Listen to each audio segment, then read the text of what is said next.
Hello, I'm Scott Whitaker with Arctic Air Services. We started our business from the ground up and grew it based on the service end of the industry. We own over 50 vehicles, which we depend on every day to make our business run smoothly. We know the value and importance of offering great production and excellent service. That's why we choose Conley Buick GMC, because they provide us with the best cars and trucks and have a service department second to none. Next time you're in the market for a vehicle, I highly recommend Conley Buick GMC, where they'll treat you like family.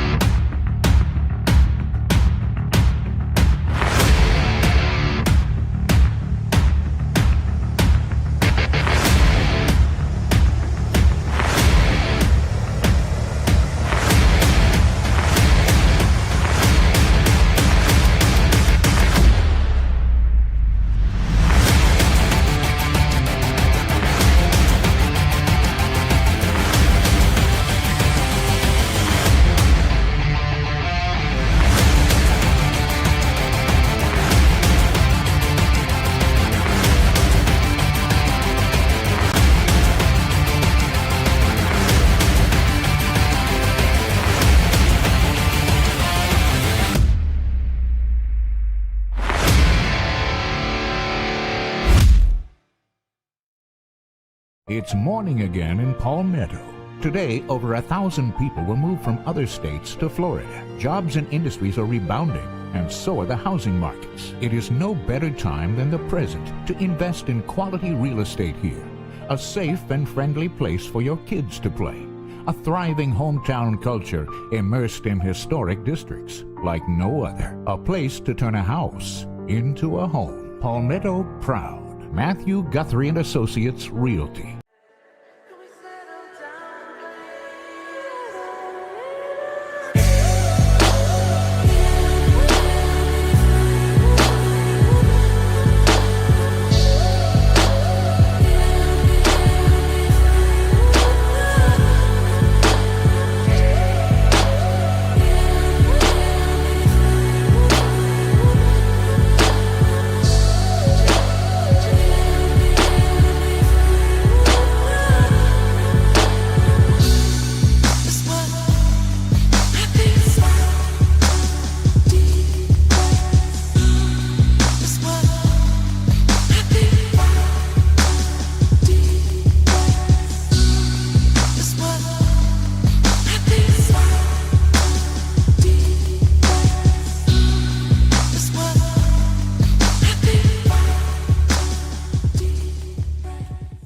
So tell me, what was actually the name of the award? It was you were the #1 stream in the streaming awards. Isn't that correct?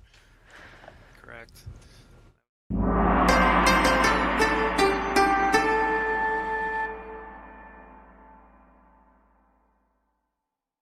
Hey guys, Chris Conley here from Conley Buick GMC. Kickoff's right around the corner. Buckle your seatbelts and hold on tight. It's time for some Tiger football.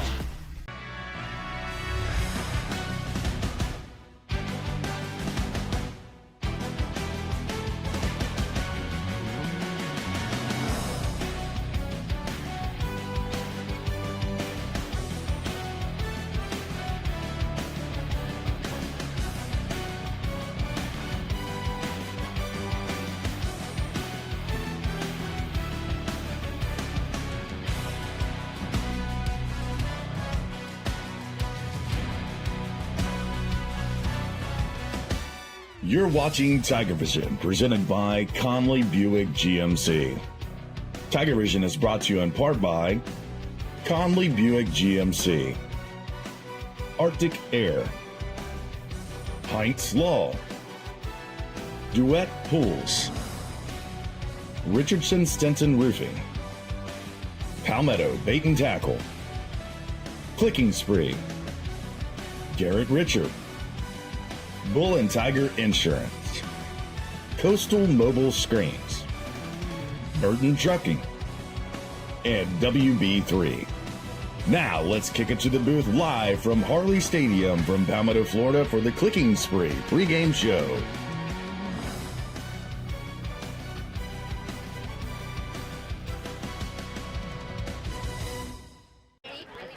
We are live. We welcome you to Paradise here at Palmetto High School on this special 2025 Palmetto High Homecoming Night broadcast. Tonight, you're looking into Harllee Stadium here as we crawl through the screen here from the Sunshine Skyway. On the campus, you're going to be looking into Palmetto High School, and we've got another crucial 6A District 11 a game for you as your Palmetto Tigers face the visiting Lakewood Ranch Mustangs. Tonight, Ken, the playoff picture is really going to start to come into focus here. I'm Brian Varnador, and I'm joined by my broadcast partner, Mr. Ken Burton Jr., and we're joined also by Troy Bellamy with our Arctic Air Sideline report. Steven Johnson, Mr. Tiger 1981 here on Homecoming with stats from our Atlanta studio. And, of course, Clicking Spree, the high-performance production engine that powers TigerVision, as presented by Conley Buey GMC. Happy homecoming, Ken. Thanks, Brian. Good evening, Tiger Nation. Happy homecoming. Back to you, Brian. Should be a nice crowd here for the festivities. The stakes are incredibly high tonight with two schools heading in opposite directions. Palmetto comes in with a 2-0 district record. If you go back last year, they're 6-0, tied with Leonard for the top spot. A win tonight will put them in the district title championship in 2 weeks at Leonard High School in Ruskin. Because of that, and Manatee coming into Harllee Stadium with a chip on their shoulder next week, I believe tonight's game has all the ingredients to be a trap for the Tigers. Lakewood Ranch, on the other hand, has lost their last 4 games and sits at 0-1 in the district. They need this game desperately as their season is on gas fumes. They have to pull off the upset just to get back into playoff conversation. So, Brian, tonight's game is all about a Palmetto team trying to distance themselves between themselves and the pack, and a Lakewood Ranch team fighting for survival. No, thanks, Ken. Here on homecoming night, you know we're the home crew here, but let's dive into these visiting Lakewood Ranch Mustangs. Their overall record sits at 2-4, and they're coming off a very tough 37-41 loss to Sarasota. However, you know, looking at them on film, they've shown flashes of what they can do offensively. They got a great combination, number 16, Brett Traver, and the running back, number 4, Eldrick Berry, along with a big wide receiver / tight end, number 0, Cooper Orzel. They can be explosive. And also tonight, have some fun with this one. Look out for dual threat wide receiver, kick returner, defensive back, number 12, Kamarion Jones, to make plays on all phases of the game. This defense is fun to watch. It's led by linebacker number 25, Aiden Getskow, and he's an old-school downhill playing beast with a nose for the ball, Ken. Yes, the Mustangs offense tonight will rely heavily on their ground game. As you said, number 4, Eldrick Berry, and number 5, Justin Flores, are their engine, and they have to establish themselves early to control the clock and keep the potent Palmetto offense off the field. Quarterback Travers needs to be efficient. He can't afford turnovers, and he has to take advantage of his top target, tight end, number 0, Corporal Orzel, to move the chains. The reality is the Mustangs are going up against a Palmetto defense that is fast and aggressive. The offensive line is anchored by players with senior leadership like center Brock Thompson and left tackle Carter Baker. Junior Andrew Temple looks pretty solid too. If they can't create running lanes and give Trevor time, it's going to be a tough time moving the ball. They need to win the time of possession battle, Brian. Yeah, looking at the flags over there tonight, Ken, I think the wind's blowing about 15 to 20 miles out of the north here tonight. Should be interesting for the kicking game. But, you know, the home team, the Palmetto Tigers, their 4-1 overall record and a perfect 2-0 in district record speak for themselves. You know, that offense is explosive. Quarterback Matthew Hennessy, he's having a breakout junior year. And this offensive line averaging 299 is big. Sophomore running back Keyron Jones has been phenomenal, along with Shane Partridge. He's powerful, and Shane is great. And both backs rarely go down on first contacts. Now, Ken, how does the Tiger offense attack this Lakewood Ranch defense? Well, Palmetto has the luxury of being flexible. They can lean on Jones and Partridge to wear down the Mustang defensive front. The Tigers' massive offensive line featuring big guys like Steven Aristel has been dominating the trenches and opening huge holes. If the running game is successful, it opens up the play-action pass for Hennessy. Of course, he's got great receivers like Jock Harris, Maurice Carter, and Nazir Pitchford, and they can stretch the field vertically. The key for Palmetto isn't to change what they do, it's just to execute flawlessly. They need to dictate the tempo and score early to force Lakewood Ranch to abandon their run-first strategy. The matchup between the Tigers' offensive line and the Mustangs' defensive line, where seniors like Cooper Orzo will be key, will decide who controls this game. Yeah, Ken, as I look at it, Palmetto's defense is another major factor. They've been just lights out this year, holding opponents in check, including a big district win over Parish Community. Senior linebacker Paul Moore, number 24, is the heart of the unit, and players like Zion Lee, Chase Henson, Tyron Harris, Isaiah Tyson, Zion Roberson, and Kamari Hines, they just bring a ton of serious pressure. Yeah, that defense is what makes Palmetto a true district contender and why they're ranked number 2 in Class 6A Region 3, Brian. They swarm the ball, they're disciplined, and they force mistakes. For the Mustangs to succeed, they're going to have to run misdirection and screen passes to neutralize Palmetto's pass rush.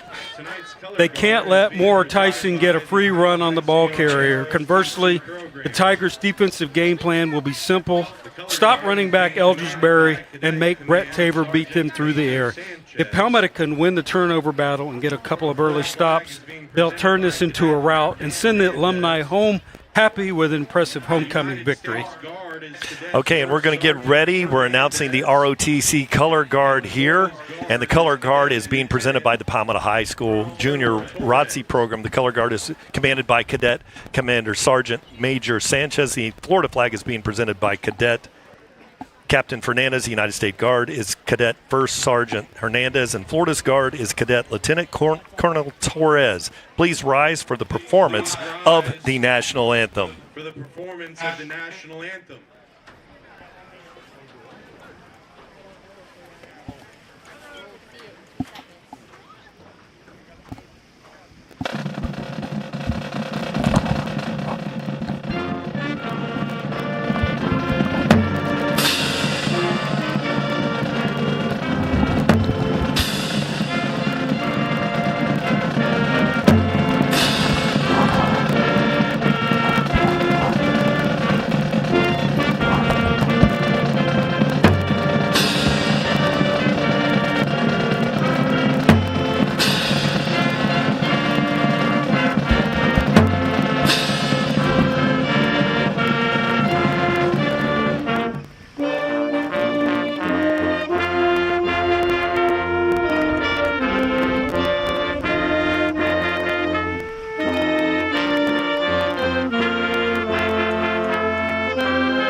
There is nothing better than the most important part of the broadcast here and having the live band, Palmetto High School, playing our national anthem here, live music at Harllee Stadium. Looking at the atmosphere tonight here at Harllee, it's starting to rock. And, this is a big 6A District 11 game. It's another great night for football.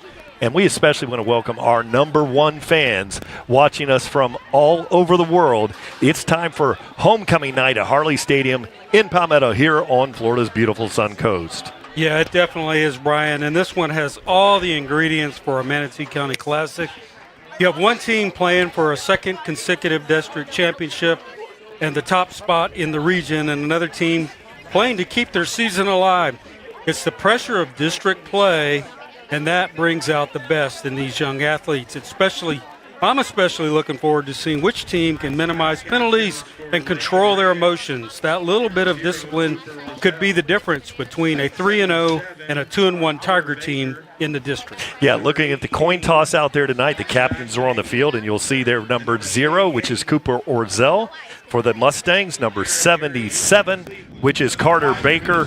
Number 18 is Sebastian Engel, and number 28 is Arik Cleveland.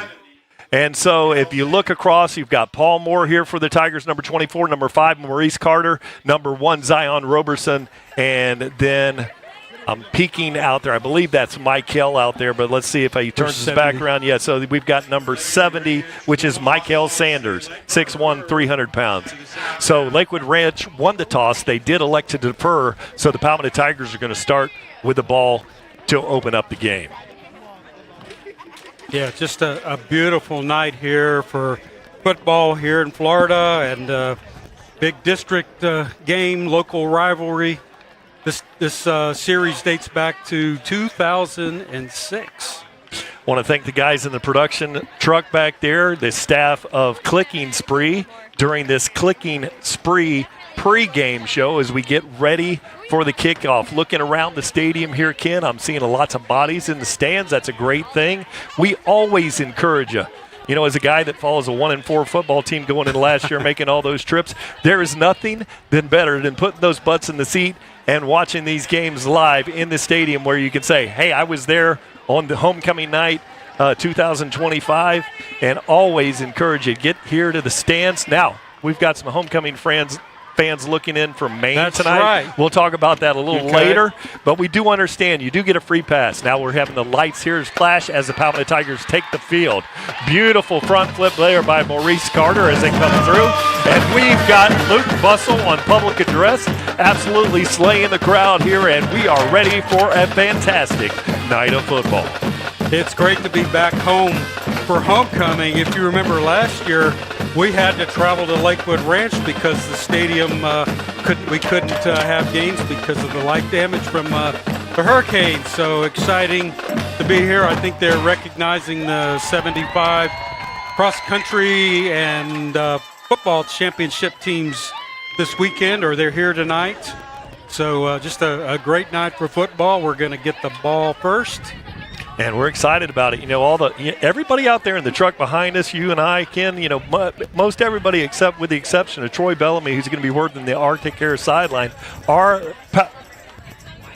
Bill Britt will be on the sideline tonight for the Arctic Air sideline. So as the teams approach the field here, we're going to take this opportunity to thank the #1 fans in the world for watching TigerVision as presented by Conley Buick GMC. And this one's going to wrap up that Clicking Spree pregame show. And to kick this one off tonight for the Mustangs would be number 21, Luca Cohn. So we have Jock Harris and Maurice Carter back. Looks like a very high kick. And it's going to be a touchback. Nice leg, 10 yards deep in the back of the end zone. So great kicking talent there. Yeah, I didn't think it had enough leg on it, but he got good foot into it. So 1st and 10 for our Tigers on the 20. You know, tonight, you know, as we always talk about our fantastic #1 rated kicker in the nation, but tonight, you know, looks very similar to one of his kicks. That was able, so really good leg there by Luca Kuhn. Now he's a senior. Yes. Now. Nice weapon to have, for sure. Tennessee will take this one out of a pistol formation. He's got Keyron Johnson in the back, Jones in the backfield, 2 receivers on the right side. It's a handoff to Keyron, and they're trying to run behind big number 71 there, Stephen Aristil. Nice gain of 6 on that easy sled. Yeah, Jones comes in with 447 yards so far this season, right about his average, 6.2, off to a great start, puts him at 2nd and manageable. They can open up that playbook a little. So going to get heavy dose of run here, I think, Brian. Yeah, Maurice Carter over there joining Nazir Pritchford on that side. Oh, great play. It's popping through a tackle or 2, driving forward, and that is a 1st down. And Jones is just incredible. Yeah, that's what you call want to right there. I think he must have broke 3 or 4 tackles, but he saw those first down chains, and he says, by golly, I'm going to get myself there. And they finally got him, but it was much too late. So 2 plays, first down, and Tigers are on the move. Now you've got the big tight end, Ace Luther, out here listed. He's set up as a slot receiver over there, so he might be blocking on something thrown to the left side of the formation. Lakewood Ranch attempts to draw Palmetto into a false start, and that caught by Jock Harris, and he makes him in. He's out of the 40, 50, and all the way down to the 41-yard line. Or they're going to mark him out at the 45. Well, great play call there, Coach Varnador. Perfect setup. When you get a first down on 2 plays, you can open up that passing offense a little bit there. They saw something in the defense that they wanted to exploit there, and you get it to your athletes there like Jock Harris and get him a couple blocks, and he's off to the races. Nazir Pitchford is out far right on the right side of the field. Ace Luther in the slot again. Now, he's an excellent receiver. Oh, yeah. So you can fake that block and turn it up the field. This time, Hennessy throws it out there, and he's looking for a block. Oh, great block out there by Ace Luther. And Carter still on his feet. Maurice running backwards now across the field. And he's going to be a 7-yard gain on about a 35-yard run there. And somewhere in there, if we can watch it again, he decided to lay the ball down for a second. And then, wait a minute, I got to pick that thing up. And I think we're going to have to see what the flag gets coming back. It's going to be called a holding there. That ball was out, as you can see on the Arctic Air replay. And Maurice picks the ball up. Now you're going to get some kind of holding or block in the back, as you reverse your field. So that's going to be the holding penalty, and that'll move the Tigers back. He's got all his linemen right there. So it must have been a receiver. Somebody downfield blocking there was holding. So it's a 9-yard penalty. That's going to bring up a 1st and 19 for the Tigers. 10:21 on the clock here in the first quarter. Like what we've seen so far, Ken, on that kind of play, that's going to happen on a scramble play with a holding or maybe a block in the back. No big issues there. Powell had 5-yard penalty yards last week, so they've really this time they're going to throw a little screen, and he's got a catch out there. And this time he follows his block drives forward for a great gain. He's going to be about 3 yards short of the mark. And, it's always nice when you have big number 71 out there leading, right, Ken? Oh, yeah, absolutely. But Harris, let's see, that is his 17th reception here. Perfect screen. Watch it here. And what Brian's talking about is, we missed him. There he is right there. Coastal Carolina commit 300-plus pound. You can run behind him all day long. Yeah, I would tuck in behind a 6'5", 330-pounder out there every day. 2nd and 2 of a long 2 for the Tigers. This time Partridge takes the ball, drives forward. He's got a lot of blocking out front. First down. And he's going to be tackled there at the 7-yard line by one of my favorite players this game, and that's Ka Magna Dia Amedia. He is a punter that also plays linebacker here for Lakewood Ranch. And you've been wanting to call his name all day long. Love the play call here. Partridge just now passed 300 yards rushing. He's been a great compliment to Jones. They've been a 1-2 attack all season with this running game. Averaging right at 6 yards per carry as well. And Ryan Reed with a great block on that tight last end play. And Hennessy throws it out late to Jock Harris, shakes the tackle. He's at the 20-15, and he's going to be tackled down at the 13-yard line. Palmetto Tigers first down now in the Heinz Law red zone. Yeah, actually, that was not his first read. Harris, he was looking at the tight end running up the seam, then decides to go to his second option. And he's a good second option, Harris, with some great yards after catch there, putting them in the Tiger red zone there, Brian. We've got an injured Lakewood Ranch player on the field right now. It's a little bit slow getting up here, and that's number 50, and that's Dawson Hable out there. He's a sophomore out there, and looked like he picked up an injury there. Didn't see it Oh, he got folded under a little bit there. I think he's going to be okay. So 8:52 remain here in the first. Palmetto Tigers driving in this Palmetto High homecoming night. Fun game for football tonight, Ken. Very nice weather. A little bit of a breeze out there with this north wind. Yeah, I would love for some of it to get into this hot press box here tonight, but we're used to it. Tigers knocking at the door here. So the play calling so far, so good. You know, Palmetto plays all been positive with the exception of the one penalty. So Palmetto offense looking very good tonight. Shane Partridge is in the backfield. Out here wide is Jock Harris to the left side on the boundary. Maurice Carter in the slot and Nazir Pritchford. They're running one off late. Let's see if he gets off the field. No, that's going to be a violation. Too many men on the field. So that'll be a 5-yard penalty, and Palmetto still is just going to move down. Oh, they did get a timeout in because it was clear that player wasn't going to get off the field. Did Lakewood Ranch call the timeout or the Tigers?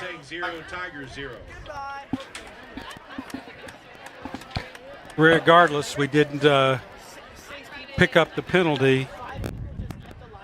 Yeah. And they'll regroup here. And so Palmetto Tigers here in the red zone, Heinz Law, and it's going to be, and they did get the timeout, so it's 1st and 10 here. There's an opportunity to pick up a first down and without scoring for the Tigers. Yeah, looks like they can get to the 3 to move the chains. They've been successful running. They've run a nice screen. Now, what you see over here on the right side of the formation, you've shown that early with Big Ace Luther blocking out of that slot position out there. Might be a time to drop those two and maybe hit Ace for the touchdown. This time they run the ball with Partridge. Nice feed, drives forward all the way down to the 4-yard line. So right at the marker. They're going to spot him just shy. Let's see. Yeah, he ought to be close to. It's going to be like he's like a half yard short, but they put that eye candy out there on the right over here, but they're running it back this way. And Partridge, he was just smelling that goal line right there, Brian, just a little bit short. Maybe they'll give it back to him here to let him get his 4th rushing touchdown of the season. Palmetto Tigers knocking at the door. Partridge has the ball, and he's driving forward. Really good tackle. That's going to be that linebacker we talked about early. Number 23 involved in the play, and defensive lineman 94. So really good play there by Eric Goldman and number 23. But the Tigers got the first down. So they're running it well. Offensive line is dominating the line of scrimmage. The holes are huge and easily getting the first down. So they got 4 shots here to get about 2 or 3 yards. Partridge still in the game. Good family name there. Braden Pope pops in there, number 44, into a linebacker position for Lakewood Ranch. Now Palmetto in a tight formation, only Nazir Pritchford out there by himself. This time he rolls, he's got an open receiver, and there's going to be defensive holding on that play. You saw the receiver get tangled up there on his break. Yeah, I think that was the primary receiver, and he was down, somewhere on the I or the G there in the end zone, or Palmetto. It'd be the E or the T. Let's see look at that on the Arctic Air you see replay. Him running across the field here. He's wide open there. Oh, he just tripped on the – he got tripped. So he got tripped on that. Yeah. Because he was open. Yep. So they said, let's look at the replay there. It looked like the ball bounced. We'll see that on the replay. But Maurice Carter for the touchdown. Ken, we had one last week that was 15 seconds after. We've just set another record. That touchdown call was probably a minute and a half after the play. You're welcome to our viewers out there. I appreciate all the hate mail. This time they run a swinging gate look. Partridge has got the ball, and there's going to be illegal shift call or motion called against the Tigers, so that's going to bring them back. Probably going to trot out the field goal unit here. You know, I was watching a YouTube video this weekend about how referees hate the swinging ladder, that nobody does it right. There's something wrong with it on every play, and they just wish that they would not do that on extra points. Now, this tells me a little something. Liam Harold is not out there holding the ball. It's going to be held by Shane Partridge. And a nice hold back there and a powerful kick, and it is up, and it is good. So with 7:23, your Tigers lead this one 7-0. So I thought I had a last-second change here. You know, we had a freshman coming up as a kicker tonight. So Liam is probably not able to go tonight. So we're going to get a lot of Brandon Galloway here tonight. Yeah, it's awful nice when you have two really good kickers. A good shot of our student section tonight, homecoming festivities, and the lights all going crazy tonight here, red and white and a little bit of black in there.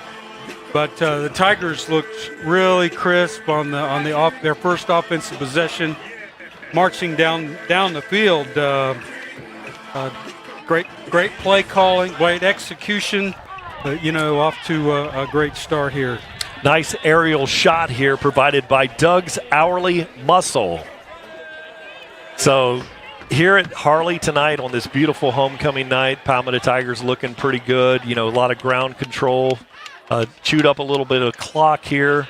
And now Brandon Galloway will kick this one away. Galloway back to kick for the Tigers. And he got another offer. He was at a visit and got another offer this week. The D1 school, as they just continue to pile up for him. Yeah, one of the questions that was just asked to me here in the press box, if you heard me removing my headset, sorry, I apologize for that, was, are you guys running the lights? Well, it's certainly not us, Ken. It's the guys behind us. It's one of those volunteers. Now, there's a pooch kick here for the Tigers. It might have been a block in the back there. Showing some pretty good speed, hitting the sideline. Zion Roberson is going to force him out of bounds. And so be careful. Dragged out of bounds at the 50, so big return here. So just probably trying to something different to maybe they can use later on during the season. But nice little run there, number 31, Judah Galiceria, senior. He just wasn't going to outrun Zion Roberson though. No, but the Mustangs got great field position to start their first series here right at midfield. So Christian Saramentio is out there at wide receiver, the junior, on the right boundary. So they're going to take this one out of a pistol look, and they send one in motion. Now they're going to hand that one off. Oh, going for the strip with number 17 for the Tigers. Nearly got that, Isaiah Tyson. Really no gain on the play. Okay, when you watch their offense tonight, look where number 0 is, Cooper Orzel. We've talked about him. Both of us talked about him in the pregame. He will line up in the slot. He will line up as a tight end, and he will also line up as a wingback. Generally, that means they're going to follow him. He's going to be the lead guy through the hole. That dude right there, number 0. Eldrick Berry with another carry. And there's going to be a nice gain on the play of about 5 yards. It's going to bring up a 3rd and 5.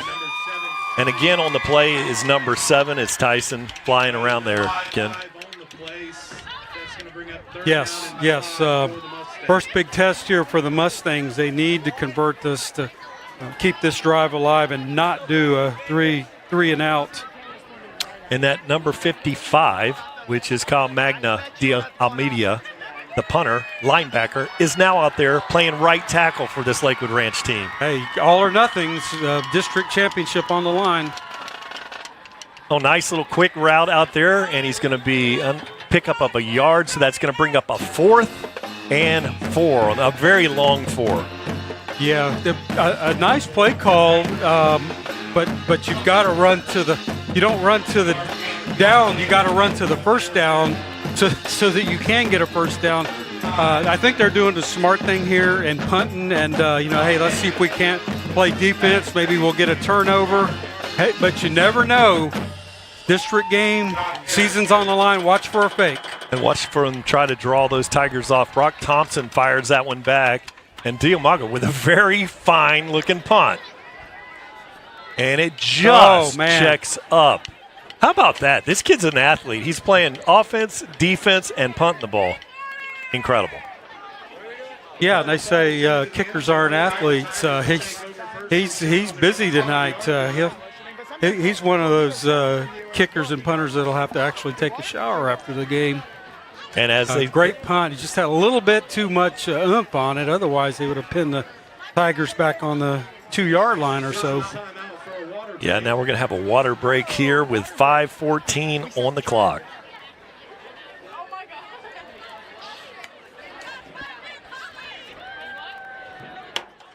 Homecoming with the student section. Nice look. During this water break, I wanted to mention something here. We're being watched all over the country and the world during homecoming shout out. Let's talk about some Tigers watching us from Winter Haven, Maine. And I'll pick that up at our next break, but it's pretty interesting. We got some rock star Tiger alum watching us from Maine. Maine. That's almost into Canada. That's up there. It's actually 34 degrees cooler than we are right now. Oh, I missed that. Tigers' second drive here. I think we'll see more of the same.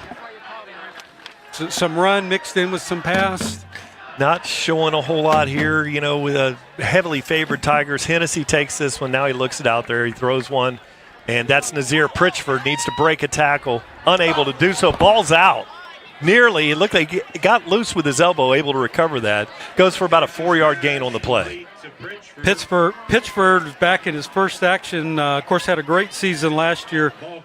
Caught 2 passes against Gateway, both for touchdowns. Yeah, he stripped the ball out. Fortunately, got the Tiger bounce and went outside. But Eric Cleveland there, the DB with the old peanut punch. And he's just a sophomore. Tom Porter would love that one. That's one of his favorites. But now we're here, 2nd and 6 for the Tigers. They're bringing the house on this one, and they overloaded the wrong side. Jones all the way down to the 48. And you saw the nice defensive strategy was to overload one side. Yes. Unfortunately, they picked the wrong side. Yes. So it's good if it works, but you're rolling the dice with that, and there was nobody over here. So when he runs, there's a lot. He's got one guy right there, and then he's off to the races, Brian. And you're gambling with that, and somebody caliber running back like that is gonna eat you alive. And number 64, Ryan Reed, was 20 yards down the field blocking, showing that speed out of that line position. This time Pritchford spins. He's going to have a gain of 2 on the play. That's going to bring up a 2nd and 8 here. 4 minutes and 22 seconds on the clock. Yeah, Lakewood Ranch playing a soft zone there. Very, very slow developing play, but hey, you get it out to your fast guys and let them see what they can come up with. A nice little short gain there of a couple. Ken, here on this homecoming night, I mean, we didn't even film us, much here, and the film burn on the Palmetto Tigers is just so great to have for these Palmetto High students. Oh, yeah, definitely. Oh, nice route there. Jock Harris spins out of a tackle, shakes 1 or 2, looking for a crease, driving forward, and he's down to the 26-yard line. So another slow developing play, just a simple slant across the middle. But if we can get the replay, watch his move where he turns on a dime and goes back up the sideline. Here we go. Just running a slant here. Oh, beautiful route concept. But watch this move right there. He juked out 2 of them. That was so beautiful. They faked the wide, quick hitter to the boundary and then the slant right underneath. That was a very nice design. And this time, it's Jones running hard, and he's all the way to the 17-yard line. He's now in the Heinz-Lowell red zone. Yeah, so lights start blinking here for us. He's already 8-10 yards down the field, and he's running untouched. He's just piling the stats up here. Tigers offense clicking on all cylinders, basically picking up where they were against Gateway when it was 70-0 at halftime. Well, you've got David Hayes at center at 300 pounds. You got 330 out there, and you've got another 300-pounder on that left side of the line. Yeah, and they're the ones making it happen. And you sprinkle in the block by Ace Luther over there, the 235-pound tight end. That's a formula for success. Big gain on the play, another first down for the Tigers. Yeah, we joke about you and I being able to run through these holes here. Yeah. But, again, look, he's 4 or 5 yards down the field, and by the time they tackle him, it's 8 or 9 yards and another first down. Yeah, look at Luther there. Luther's right there throwing that block, which kind of sprang him open to stay in that gap to get the first down. Now Hennessy. Oh, just a dive play up to Shane Partridge, driving forward, grinding to the 2-yard line. Nice gain on the play. Partridge running nice and hard tonight. He's already gotten in for one score, looking for a second one here. Just a junior. It's just running to the end zone, looking for a hole to run, and man, he averages nearly 6 yards per carry. And again, when you have the linemen open the holes like that, it makes their job a whole lot easier. Fakes the handoff, looks for a receiver. Now Hennessy rolls, throws the ball back against his body. Incomplete pass. Really good play there. I think number 31 really came up. Judah, he's making plays. Judah Galiceria. Yeah, a couple plays here tonight. Yeah, exactly. I've heard you call his name. That was one time where they made the call to the right side of the field, and the best thing, Hennessy, he was trying to force that thing in there, but he got lucky there. But something like that happens, just throw that thing away and just live for another down. That's one of those where you've got that, button hook or a curl, and you really have to get those hands out in front of you and block the guy off there so he can't make the play. Tiger's still knocking on the door. Big set. Partridge runs, and he's right up the middle. Tiger, touchdown! Yeah, just go back to your bread and butter and run the ball. They're gouging the defense. That's his second score tonight. The Tigers off to a great start, just not even through here with the first quarter and already up two touchdowns. Yeah, Tigers in the swinging gate formation. They're going to maybe direct snap this one to Partridge, and the big kicker goes out there. Partridge takes it easy sled to the right, and so there's your 2-point try conversion. Yeah, a lot of times it's just like you never account for the quarterback. On the defense, you account for everybody else. And when you got all this craziness going on, who do I pick up? You forget about the guy you snap the ball to, who just happens to rush for 400+ yards and 5 touchdowns this year. And he easily walks in the end zone for the 2-point conversion. Again, they didn't need to do that, but I think what they're doing is they've got Manatee, they've got Leonard down the line here. They got to give them something to think about that they've got to account for when they start looking at our film. Yeah, with the big Manatee game coming up, the Cross River rivalry coming up next week, Ken, the 2-point conversion. We get to actually say a try. It's an old rugby term, try. So for my nephew watching up there in Indiana where he played rugby, you get to use the terminology. 1:23 here on the second quarter, and running back to kick this one probably for a touchback this time is Brandon Galloway.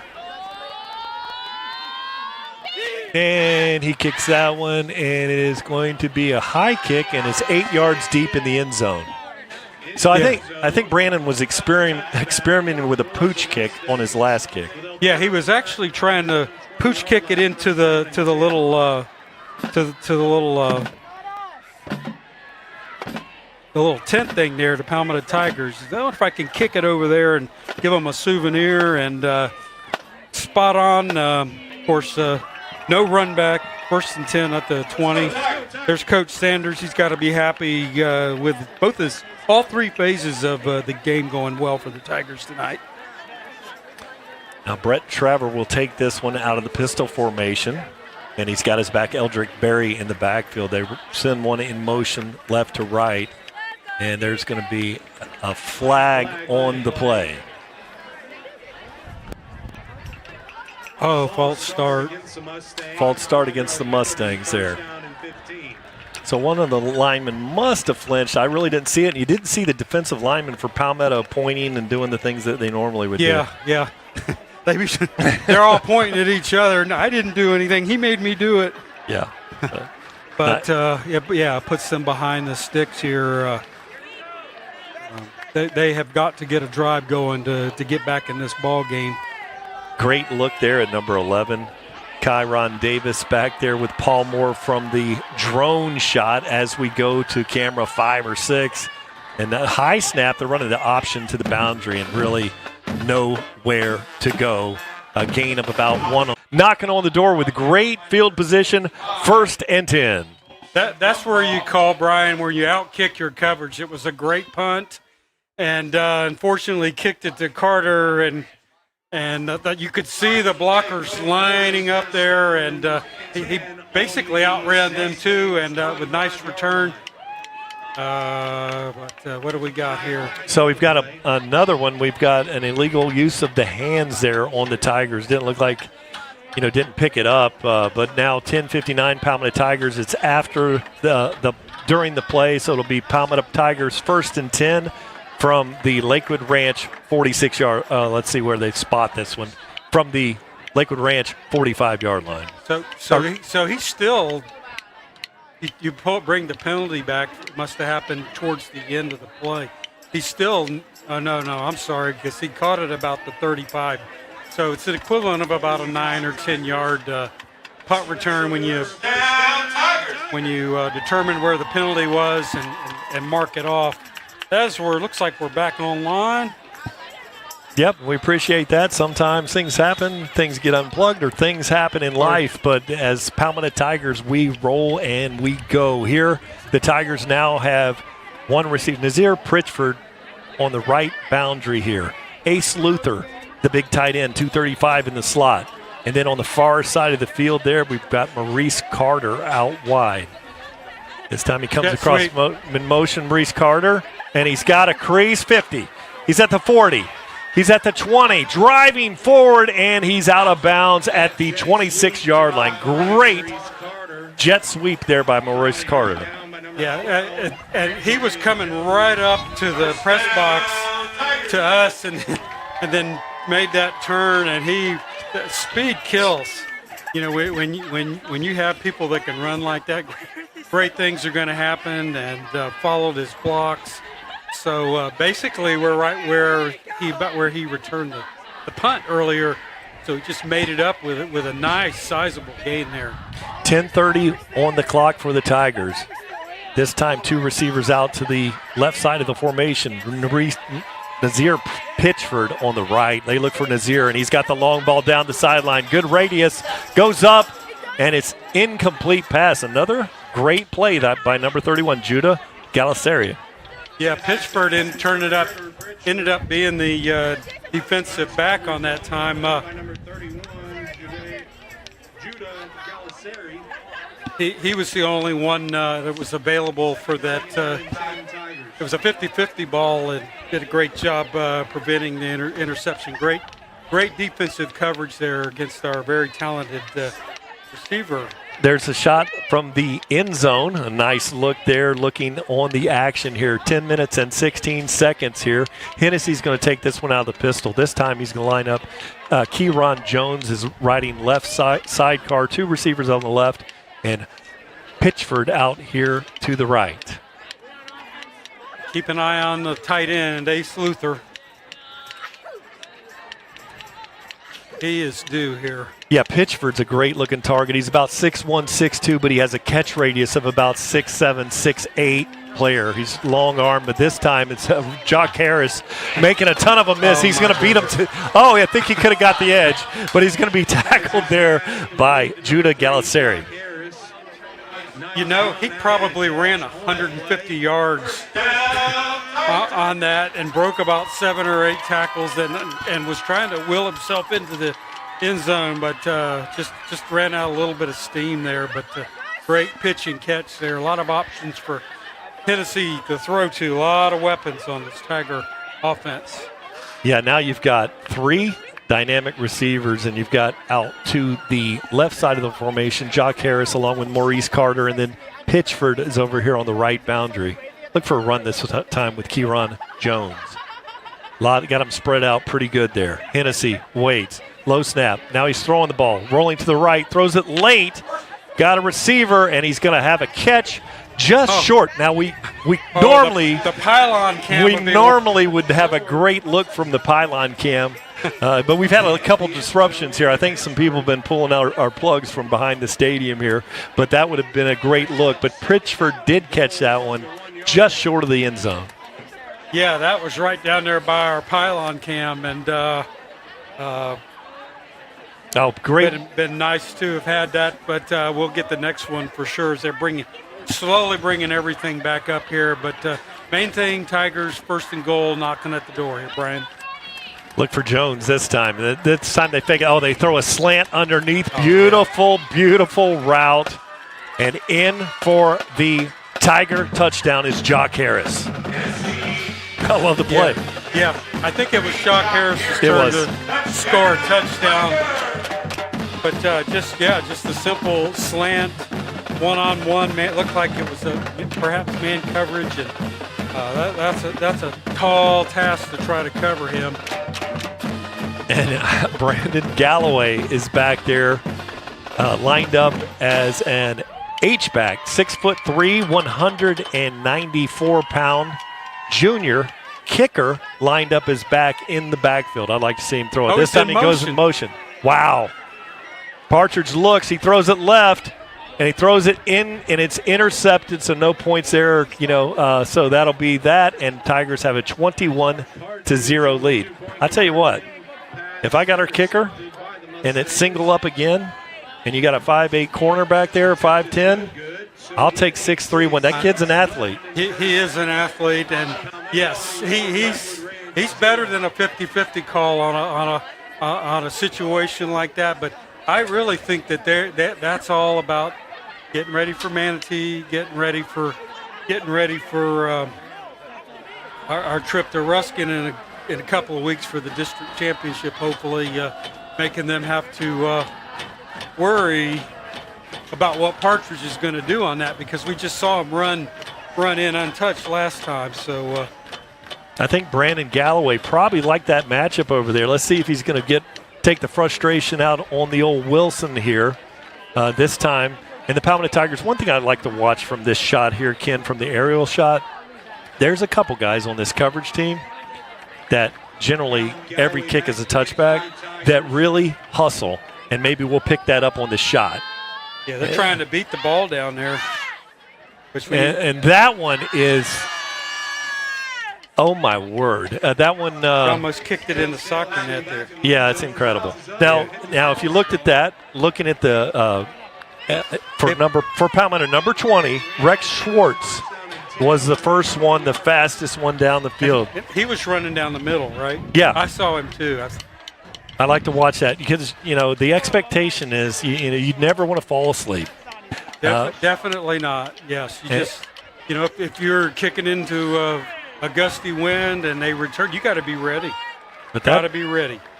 So that shows, that also shows character. Hey, I'm putting 100% out, even when I know 99.9 of these are going to be a touchback. I'm still going down that field. Find your role on the team. Trevor's back there in the pistol again. He's got one back there with him, and that's Eldrick Berry. And this time he hands it to Berry. Nice jump cut for Berry. Drives forward, gain of about 6 on the play.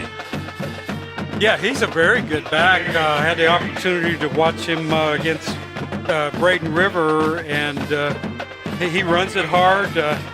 Nice little jump cut there, short gain. But that's what you want, is to get that positive yardage on first down. It's like a good pickup, 5, maybe 5.5 yards. Yeah, I call it 6 on the play, so it brings up a 2nd and 4 for the Mustangs.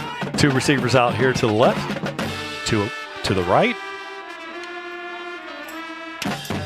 Travers not in a hurry, hands it off. Pretty good blocking there, disrupted there. And then good push. He goes forward for a gain right at the marker. That may have the first down on that one, Ken. He's got it. Yeah, I think that might be their first one tonight, but just basically looks like a zone read, but it's essentially a dive play and just running it up the gut and needed 4 and we got did it for a first down. We didn't have any heights and weights on the roster via max preps or any of those things that we normally look at. But looking across the line, Lakewood Ranch has some big fellas matching up against the Palmetto Tiger defensive line. Surprisingly, good size on the offensive line. Travers throws the ball out there, and it just flew that one. Pretty good coverage over there by Zion Roberson. Yeah, they simply manned up on that, a down and out, and Zion had him well covered, and he threw it away. The Tigers, I see they're rotating their defensive linemen in, keeping them fresh, and they're just going to wear it. I know some of those Mustangs are going both way, including number 0 there. And that's what I was thinking. It's about time for him to get involved. And I looked down, the TigerVision crew has already got him isolated on this one. This time they hand the ball off. Good running lane. And he's going to go for a gain of 4 on the play. The one thing about our TigerVision guys behind us, to run the cameras and technology and all that stuff, most of them have, of course, the Palmetto High degrees, but they've also got football experience, which is unique. Yep. Yeah, and that's helpful. It makes our job easier, dialing up the instant replays and planning these shots. Just makes it for a fun broadcast. Now Palmetto with a single high safety. It's Tristan Ramirez back there. And this time a host of Tigers on the tackle. And this time it's going to bring up a 4th down and 3. Probably you want to try to draw those Tigers off sides. I agree 100%. And then put... Because it looks like it's about a 4th and 3. Yep. And they might be waiting for the water break here. Got to stay disciplined. Yeah, they're trying to run up the middle, and that's a tough, tall task tonight. Chase Henson in the middle of the line. Palmetto with a bigger front. Linebackers are creeping up. Paul Moore steady going forward. Yeah, they're trying to draw those Tigers off sides. Good discipline by the Tigers. Great to see. Clock at 5:48 here in the second quarter. They're just trying to motion and do a lot of things, get them. Oh. And they snap the ball. Surprising. This time, nowhere to go. They're going to take a change of possession. Oh, my goodness. And it makes you wonder because, Trevor didn't look like he was ready for the snap. I was getting ready to the same thing. No, you're not supposed to snap it. And what am I supposed to do here? I got to gain 3 yards, and our backs are struggling. And No. I thought you said go. You know what? I don't know what happened on that one, Ken. Yeah, so unfortunate. We got a Tiger down. Okay. Hopefully okay here. Now, we'll talk about, some friends looking in. Some homecoming I want to do this one because I got some really good friends watching us from Winter Harbor, Maine. The huge population, 461, and it's located about 1,064 miles away from us here at Harllee Stadium. And much cooler there, about 35 degrees now than it is here tonight. Wayne and Nancy Turner and Bart and Lori Hoopengartner.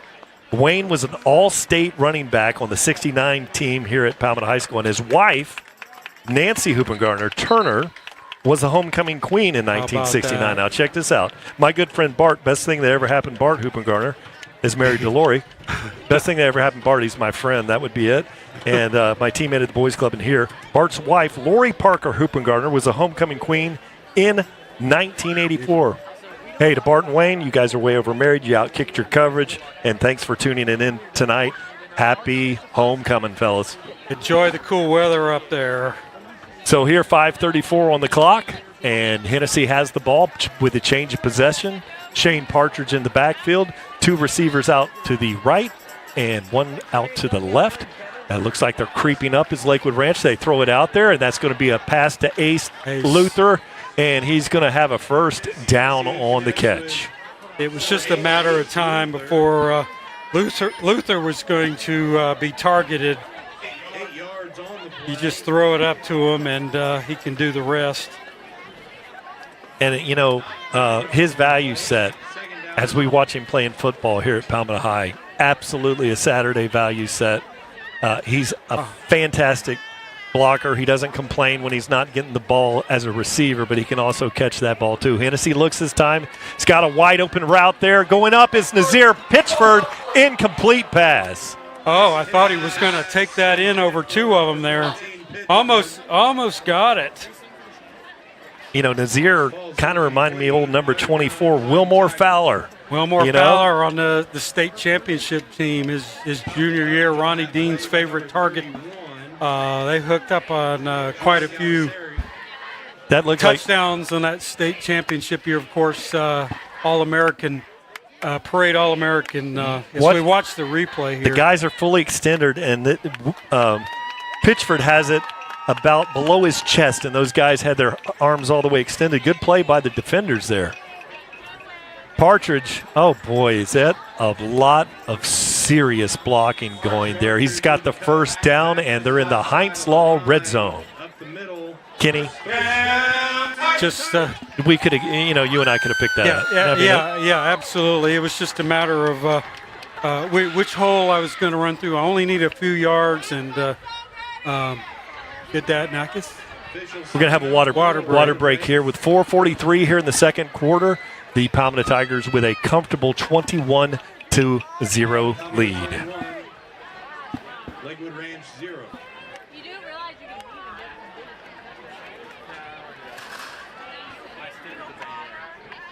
going to Ken, your observations as we're looking in here during this little break in the action. What do you think about the game plan tonight?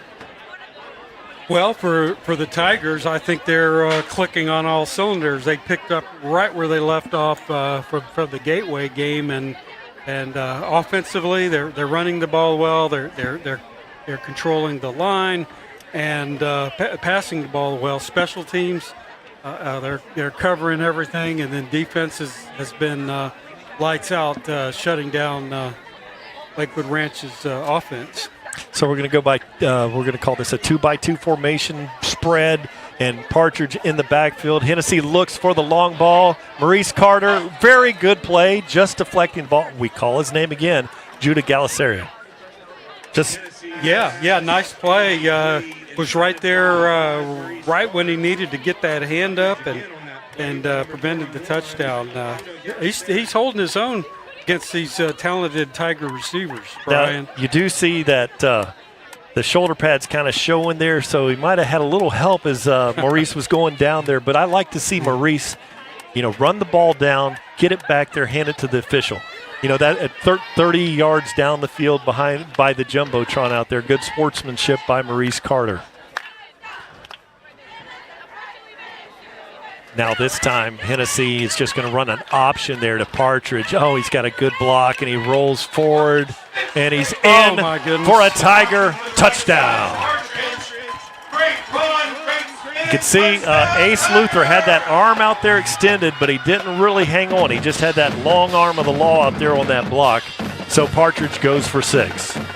So that's touchdown number 3 for Partridge, having a great night for the Tigers. And what I liked was his footwork along the sideline, keeping his body in bounds, and unless they're going to kick it this time. How about that? Ferguson with a snap. The hold is good, and the kick is out there on 14th Avenue. So that was a long extra point. The Palmetto Tigers with a commanding 28-0 lead. 4 minutes and 21 seconds remain here in the second quarter. Yeah, Tigers looking really good tonight. As I said, my only worry was, these are just, teenagers. As we watch this run, he is going to go right up that sideline there, and keep himself inbound, and nice move there. And the defender there just said, "Oh, heck with it," pushed him in the end zone. It's kind of fun here to watch it on the Heinz-Law Jumbotron. You're watching it on the monitor here. I'm watching that.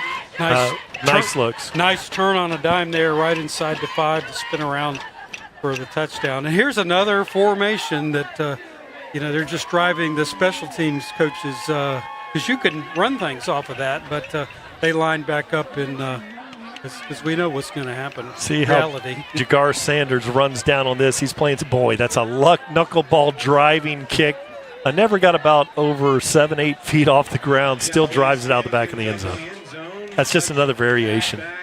Yes, even when he didn't, he hit a knuckleball there. He still got it down inside the 5, but that's why you go down there and cover it.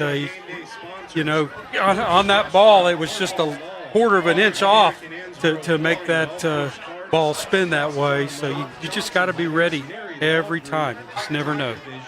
But it was kind of cool watching that. Never really climbed up, and we've seen him kick him above our viewing point here. But that time I was reading that W on that FHSAA Wilson, the official ball. Looked like a James Stinton softball pitch. Yeah, you can read the ball. It says Trump on it. Yeah, it sure did. This time he goes for a gain of about 2 on the play, 416. James Stinton, longtime Palmetto guy here. Class of 1980, yep. And he knew the fields right over here on field number 2, which is near us. He would throw. He had the arc level 2. He'd throw that knuckleball right into the light as you were viewing it. He would study things like that. It was tough. Yeah, and that thing would wiggle just a little bit to get your mind to start thinking about it, and that's exactly how that kickoff was. And his wife, Sherry, has been working at Palmetto High School here for many years. I don't know, Bill Britt, do we have you on the Arctic Air sideline report down there? I don't know if he's able to connect. Nice tackle by Zion Robertson there. Robertson coming up from his defensive back position to pretty much catch him at the line of scrimmage, putting him in a 3rd and long, Brian. They're going to have to pass it here. 3rd and 9. Options available out there. You've got 3 big ones. I might run the 2 outsides in and then throw like a back shoulder fade to big number 0, Cooper or Zell. Not a lot of things. Kind of a tough down and distance here for the Stangs. Traver has Eldrick Berry back in the backfield with him. Tries to shift things in motion. There's that multi-talented player going over there. They check it down to him, and he's going to be short of the 1st down. But there's that athlete we talked about earlier, Ken. Camarion Jones, punt returner, defensive back, wide receiver. Yeah, quarterback was sprinting out to give himself a little bit more time, and nice pitching catch, just a few yards short. So they're having to punt the ball again. Yeah, and that's been a route depth issue on 2 plays tonight, which are could have been thrown right at the mark, or they've thrown it about 3 yards inside. Well, he's running for his life. I mean, he's trying to, with the play action sprint out, he's getting a little bit more time, but the receivers have got to get down the field. That's right. They're coming up short on those routes, and this time they tried to make us jump. So there's going to be a timeout by Lakewood Ranch. So it's 2 minutes and 3 seconds remaining here in the 2nd quarter, or the half. Tigers with this 28-0 lead. Look at that. Look at the shot of the band. Those girls are so awesome. For you old schoolers out there, I see that shot and I think of old Sheila E. I don't know if you remember Sheila E. She was amazing on the drums, and the talent of those 2 young ladies is incredible. Some of those solos we've looked at. And one of these days, we've got to get the band director up here and talk to him in the press box, because what improvement with the band here at Palmetto High School. They're doing great things. As Luke Bustle's recognizing them over the public address. They probably got a nice halftime show for us. Now, you've got Jock Harris and Maurice Carter back there. Pick your poison, right? Oh, I hate that. High snap. Coming after him. They get it up. A knuckleball. Very hard to catch. It's very short. Checks up backwards. And then you need to down that when it's rolling back to you.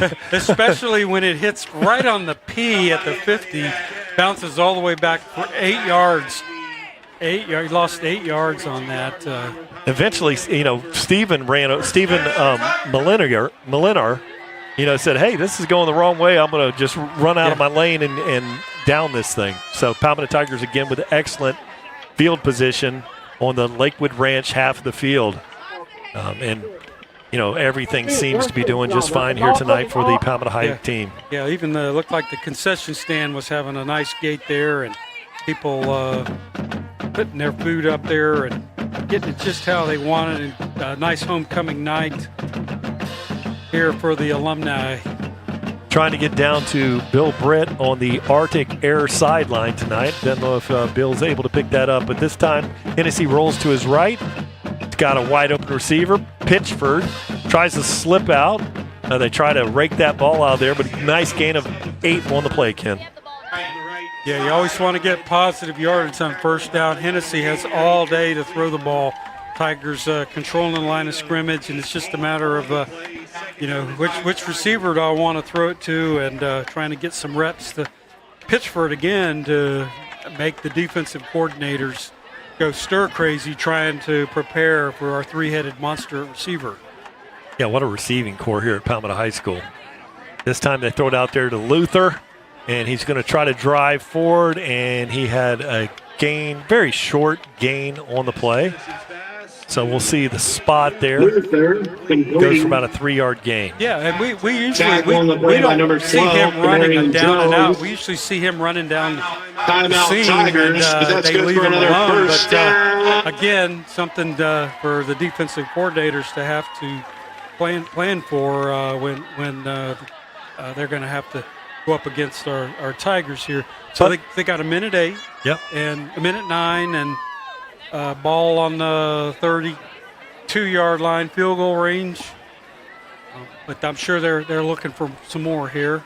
And there's the difference on a play. The route depth was right at the marker instead of being 3 yards short of the marker. So all he has to do is catch the ball, and you got the first down just from the route depth. Yeah, exactly. For 1 minute and 9 seconds here on the clock. If things don't go well here for the Tigers, I would like to see that 59-yard high school record be broken here tonight by Brandon Galloway. But Hennessy looks things over. He throws it out there, and that's intended for Maurice Carter. Incomplete pass. Stops the clock, though, at 1:05. Yeah, that's probably the best thing that could have happened on that play. Lakewood Ranch dialed up a good coverage for it. Had 2 guys there. Now we know that Carter can pretty much get by anybody, but he probably would have lost yardage on that, and the clock would be still running, and they would have to burn timeout. 1:05 remains here in the first half here on homecoming night at Harllee. They run the option to the right. Needs to get a block. Great block by Luther, and Kieron Jones goes for yet another Palmetto Tiger first down. Yeah, running the option with a quarterback that is not an option quarterback on the short side of the field here, and you're still getting first down yardage. Yeah, and as we get to the halftime here, we're going to have some homecoming activities here. Might have a little bit longer halftime show announcing the homecoming king and queen, but 40 seconds on the clock for the Tigers. This time, oh boy, he had him early and he throws it late, incomplete pass. Had him a little bit there, right, Ken? I'm looking at the same place you were looking, and he was there, and he paused. He probably wasn't comfortable with it, and then when he threw it, looked like a Lakewood Ranch defender must have hit his arm here. But yeah, he's looking. He was looking down here. He was looking right there. Yeah, and early on that was it was there. Yeah, I saw it too. I see enough of that on Saturday. I don't need to see that on Friday night, Ken, when they're there. It's a preview for Saturday. Hey, if you've watched Matthew Hennessy here, what a fabulous year. He does those things. He gets the ball out on time, those kind of things. And we're talking about one play and a 28-point lead of a game here. 31 seconds on the clock. Luther. They got to be leading. No, they looked at him. Run it. Hennessy's going to run this one.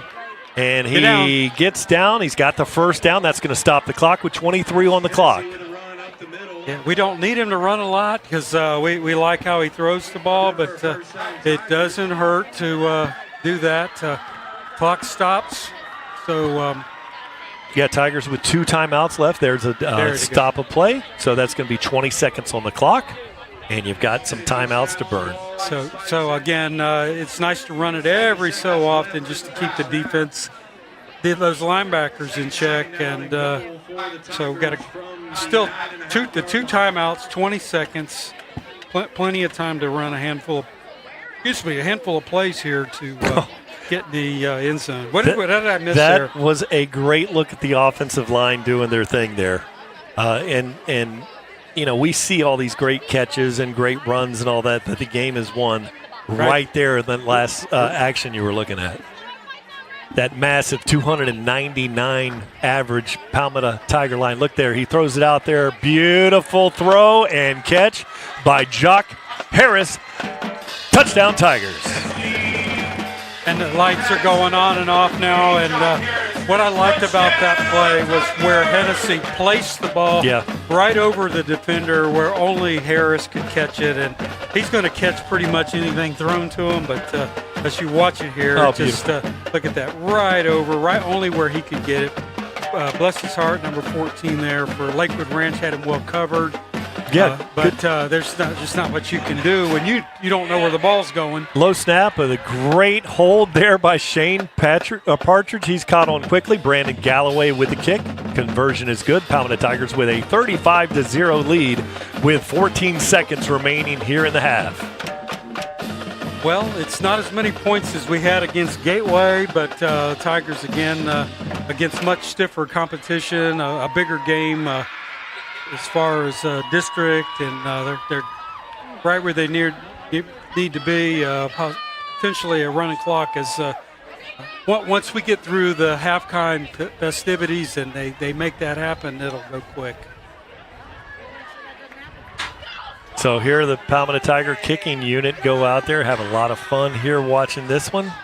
And I like to watch number 20. He's always out there in front. This time he's going to set up on the left. Oh, no, he's going to set up wide on the boundary. Usually he's right in the middle of the field. He's the third one in. He's right on the 40 there for a viewing audience.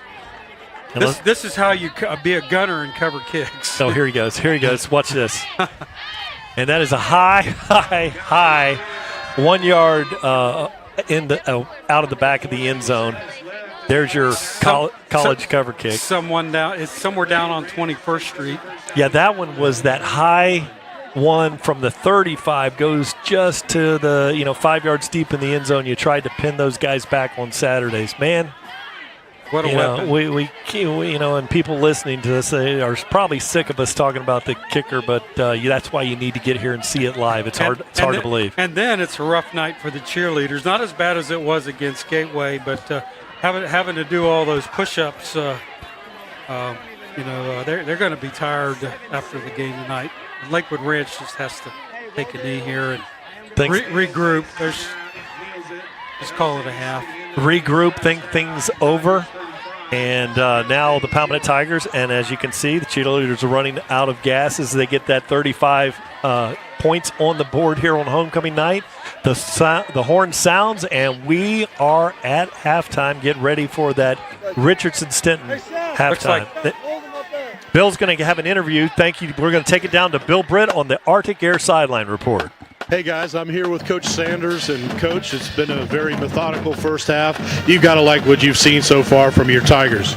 Yeah, all 3 phases are executing. Coming off a bye week, we seem to be pretty sharp. We just got to keep playing. There's just a couple little things. I would like to get rid of some of these penalties that we have.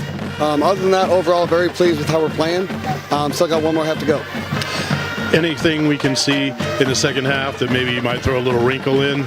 Probably not. We'll be pretty basic as far as the second half goes, and then we'll get some guys in as well. So, all good there. Okay, Coach. Thank you very much. All right, guys, back to you. Hey, thanks very much for the Arctic Air Sideline Report with Bill Britt on our sideline tonight. Bill, feel free to jump in there and talk to us during the second half here. These appears to be one of those games that may be slightly out of hand. We're getting ready for some homecoming activities. The cheerleaders are out on the field. Some of the rock stars are working their way. Palmetto High School students are working the way. There's going to be introductions. So we'll take it to the Ken, what do you think? Let's take it to the Richardson Stint halftime. Maybe get some stats here. Maybe just kick off with the homecoming celebration. Yeah, if we don't have any stats, just to enjoy the homecoming festivities. They're going to announce the court, bring them out here on the field with their families, and then they'll eventually announce a winner. That's generally what they do at halftime, right? Yeah, surprisingly, we had a little bit of, a plug was pulled or something along those lines here. Hey, we've had a lot worse over the years, right, Ken? Oh, yeah, I think the engine, the backup went out on. Yeah, so that's, those things, and that's a rarity, but that's how it is with live broadcasting here. And let's take it down. And Johnson probably wasn't able to pick up the statistics and plug those in, so he'll get the second half statistics as we kneel out the clock. And now let's have the halftime here with the Richardson Stinton halftime show.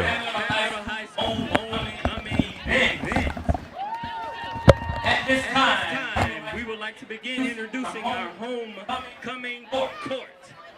Starting off, representing Key Club, is Miss Sienna Bell. Sienna is escorted by her parents, Kirk and Mulaney Bell.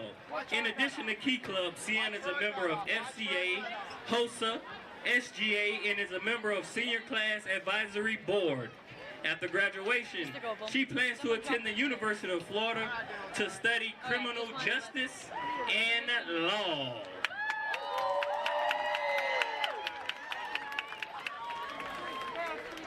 Representing the Student Government Association is Mr. Jaden Cadmus.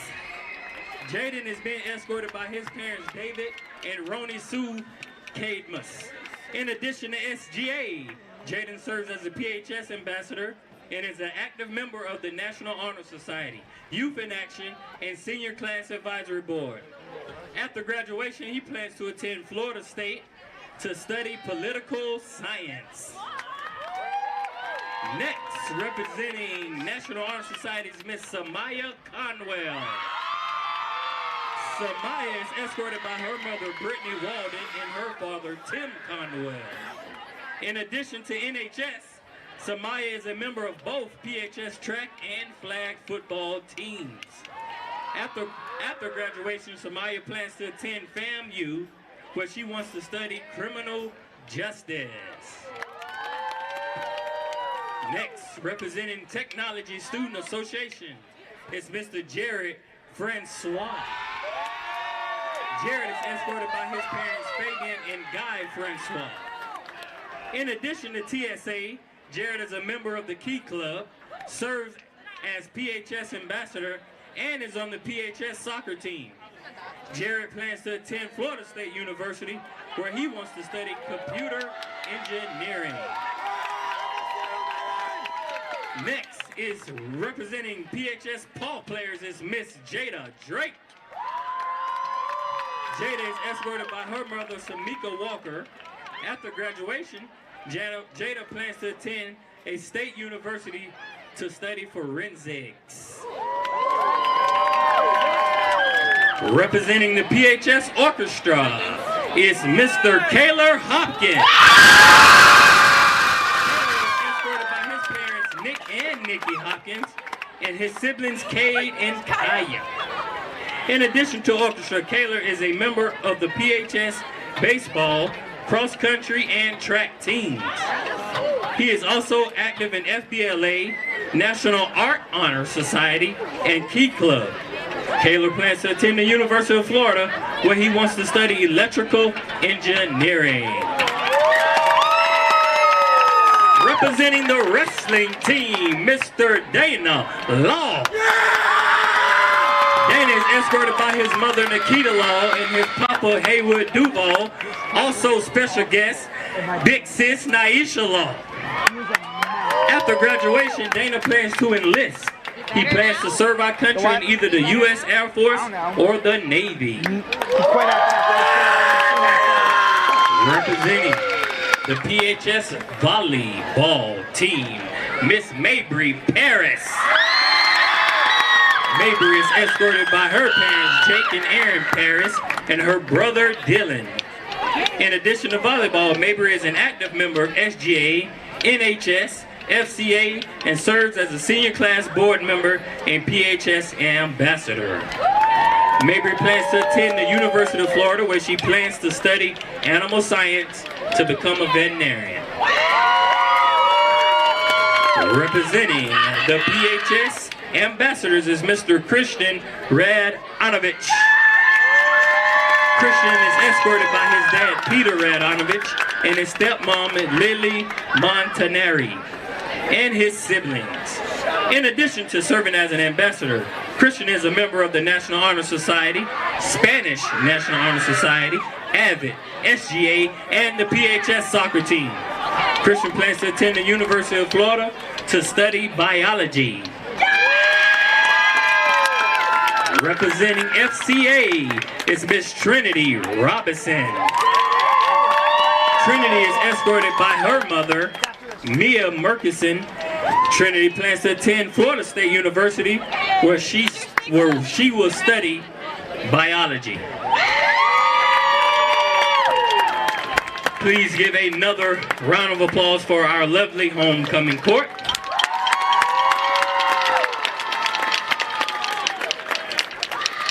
Crowning this year's winners will be Senior Class Advisory Board member Ariana Rogers, Mackenzie Clark, Juliana, and Samantha Mann Beavers. Now, the moment we all been waiting for all week long. Dan, can I get a drum roll, please?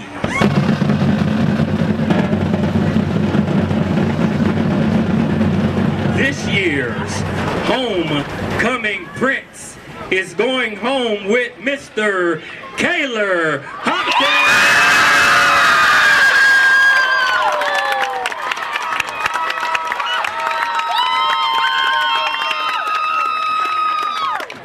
And his homecoming princess is Miss Mabry Paris.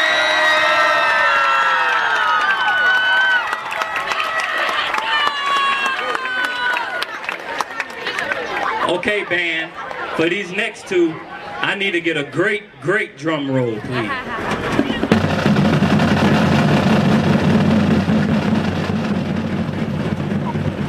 And your PHS 2025 homecoming king belongs to Mr. Dana.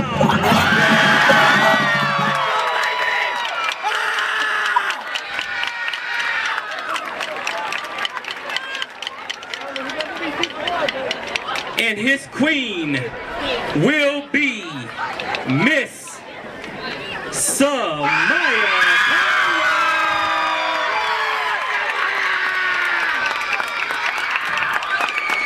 Ladies and gentlemen, please give a round of applause for all these wonderful students. And congratulations again to our new Prince, Princess, King, and Queen. Thank you all for coming out tonight and enjoying this lovely event with us here at PHS Harllee Stadium. Enjoy the rest of your halftime. Stop by the concession stand. See a friend that you haven't seen in years. Tell them hello. Have a great halftime, and as always, go Tiger. Gloves and what? Yeah. You're watching TigerVision, presented by Conley Buick GMC. Stay tuned. We'll be right back after these messages.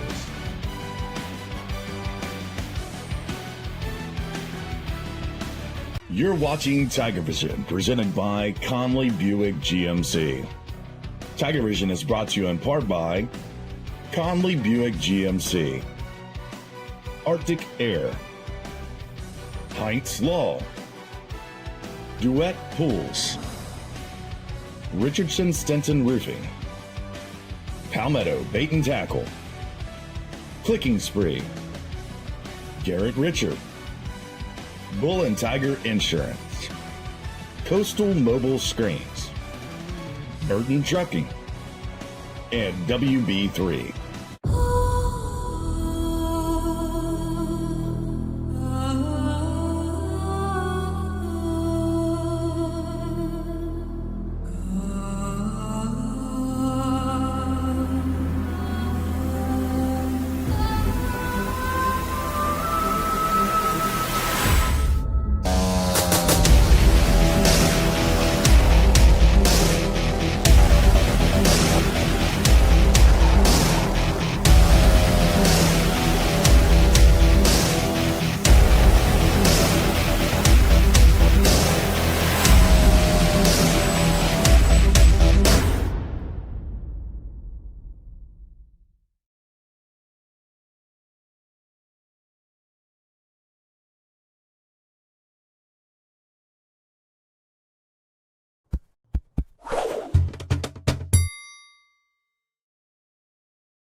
Hello, I'm Greg Ellie of the Prosperity Group. Do you have an annuity? You hear a lot of things in the internet about annuities. You hear how bad they are, yet about 80% of people have some form of annuity. Many of you have an annuity that's probably over 2 to 3 years old. Did you know that right now you could refinance that annuity and potentially get higher guarantees, greater income, even if you've already started income? If you want to learn about it, go to mymoneyissafe.com.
It's morning again in Palmetto.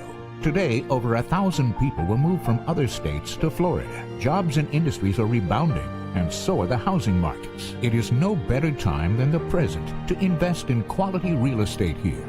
A safe and friendly place for your kids to play.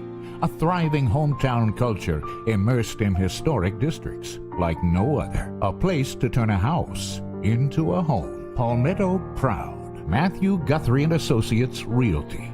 Hello, I'm Scott Whitaker with Arctic Air Services. We started our business from the ground up and grew it based on the service end of the industry. We own over 50 vehicles, which we depend on every day to make our business run smoothly. We know the value and importance of offering great production and excellent service. That's why we choose Conley Buick GMC, because they provide us with the best cars and trucks and have a service department second to none. Next time you're in the market for a vehicle, I highly recommend Conley Buick GMC, where they'll treat you like family. Hey guys, it's Alan Conley from Conley Buick GMC. Halftime's almost over, so make sure you stay tuned. Go Tigers! Ken, you know, coming out of the halftime here, we may get some statistics here, but The Palmetto defense tonight reminds me a lot of one of those Richardson Stinton roofing roofs during last hurricane season. They really have been lights out. So pick up the stats, Ken. Yeah, pretty much reflects the score. Palmetto completely dominating, with very balanced, 169 yards rushing and 131 yards passing. So right at 300 yards, balanced rushing, balanced with the passing. Good math there, Ken. 300 yards to 5. It's a reflection of the Palmetto High season that they're having, and it's also a reflection of what Lakewood Ranch has struggled, losing the last 4 games. A good stat there. Again, picking up from last week, Brian. The penalty yards. Penalty yards, and that's something that is easier when you can dominate, but it's always nice when penalties aren't taking you. You're not hurting yourself to take yourself out of the game. Yeah, Ken, it's been an interesting matchup here tonight, with the Palmetto High offensive strategy, trying not to show everything that you've got in the bag there, but still being extremely effective. And a fun night to be here on homecoming night. I saw Scott Whitaker there on the Arctic Air commercial there. Scott, a Palmetto High graduate like the rest of us around here, one of our great sponsors that stepped up. And, we TigerVision would really be on a slow crawl here without the help of so many of our great Palmetto connections, Ken. Yeah, absolutely. It's great to. I just enjoy watching the commercials, and thinking about they're making all this happen. They're investing in these kids as well, because it's when it comes down to it, it's all about these kids here and presenting them with what they do and the halftime festivities, the band. It's more than just the football game. It's showcasing all the students at the high school and the opposing team as well. And then, behind us in the production truck, of course, our sons are out there, and there's Master Sergeant, James Burton out there fishing, doing his thing. And one of the things we do pregame that's so much fun to watch, Ken, is when the guys are going through the back way to the skyway where it's really skinny and you can see it's a negative tide. There's about 3 inches of water, and they're getting out there to do their thing. And then, the Palmetto Bait and Tackle Shop, which shows that the great quality of fishing that we have in this beautiful area here, and it's something that you and I ought to take some time and do that sometime. But 1:35 here before the break. Palmetto very dominant. Palmetto clicking on all cylinders and potentially a running clock here if the coaches agree for it. You're going to see, as Coach alluded to, something very, very basic here in the second half.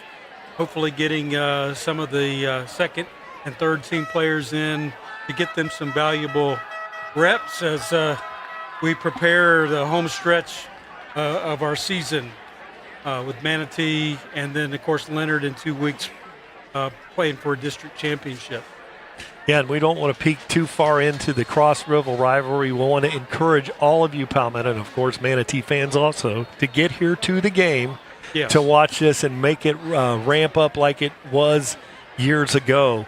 We've seen since COVID the difference, the change in the environments here in high school football, but it's absolutely fantastic. So, I always encourage those to get to the stadium, get your butts in those seats, and then you can watch the replays here on the Jumbotron and have a lot of fun here. It's a great environment here at Harllee. Yeah, there's a great crowd here. Lakewood Ranch came well represented, even though they're struggling. But you get the best of both worlds here. You get to visit the concession stand, and you have TigerVision up in the on the. I don't know how big that thing is, but it's a very large Jumbotron, and so you have the opportunity to catch the game just like you would on a Saturday or a Sunday. Yeah, and I wanted to thank Lakewood Ranch. Last year after the hurricane, we had our crossbars down. We had our homecoming night. Special thanks to, Dustin Dalquist, the principal, the athletic director, Ken Rehnquist, for allowing us to have our homecoming game, which was critical. for our season last year. So and critical for the kids need to have that. And Dustin's a former Palmetto High administrator. And the soccer coach. The administration staff over there, the environment over there, they really support the program. And thanks very much. This time, get a kick out of that beautiful Minnesota flooring kick, a very high kick. It's about 3 yards deep. That's going to be a touchback. Looked like he was wanting to run it out, but unfortunately, if it hits in the end zone anywhere, it's an automatic 20-yard line. Looking for a score update here. And so as the score updates roll, you're seeing some personnel changes here for the Tigers, which is a great thing. And I see number 14, Nazir Pritchford, out there on the field right now, playing cornerback. So you got a 6'2" rangy cornerback, Nazir Pritchford. I would not recommend throwing it over there. I wouldn't throw the long deep ball against those long arms. This time running out there, Hamlin makes a tackle, but a nice gain on the play of about 3. Looked like Eldrick Berry took that one from the handoff of Trevor. Coach Arcady, the defensive coordinator, building up, getting some reps. When you get down critical games, you may have to put some of your better players out there. As we watch the replay, just nowhere to go for a short gain there. And Hamlin's a good one. He's like a 1A. He's out there a lot of times with a first unit, and he's excellent. And this time he's got a little bit of time and then throws a pass for a gain of 6. It's going to be a first. It's right at the mark, and he's got the first down. The Tigers are playing a soft cover there, so he has time to throw. He's going to be able to pick some receivers. Mike Rumpf looks like he's got a little bit of a shoulder. I remember those days. A little bit of a stinger coming off the field there. Yeah, that's one thing we don't want to do is have some unnecessary injuries. There's a nice little route over there, run at about 8 yards deep, and that's number 85, which is Colson Rumbaugh, is a freshman out there. Good-looking receiver. Yeah, he's good size. Ran a nice route. Again, we're Tigers defense playing soft. Bend but don't break here a little bit for those Tigers. 2nd and 4 for the Mustangs. Traver hands the ball off, fakes the handoff. Nice fake, good sell, but better coverage by the Tiger defense. Yeah, he faked. He did. He faked 2 out, but he did not fake the Tiger secondary. They had that one covered very well. He was trying to fit it through a tight window, and they may not have all their starters out there, but you better be careful. And somehow don't do it. I think Bob Tichy over there, one of the guys running on and off the field, Bob Tichy on the chain, got tangled up in the chain. So they're moving that chain around trying to get that fixed. So now it's 3rd and 3. 8:37 on the clock. And now they're respotting the ball one more time. So it's a 3rd and very long 3. Oh, they got us. So that's going to be a first down, and we talked about the Palmetto doing so well on penalties. We open this thing up here, and there's a penalty and a first down given by the defense. I'm going to give them a mulligan. You got some of your reserves in there, and they just want to get some action and hit somebody. And I really enjoy looking at Nazir Pitchford. I pronounced that incorrectly for about a year. It's Pitchford out there on corner, and he's so long out there.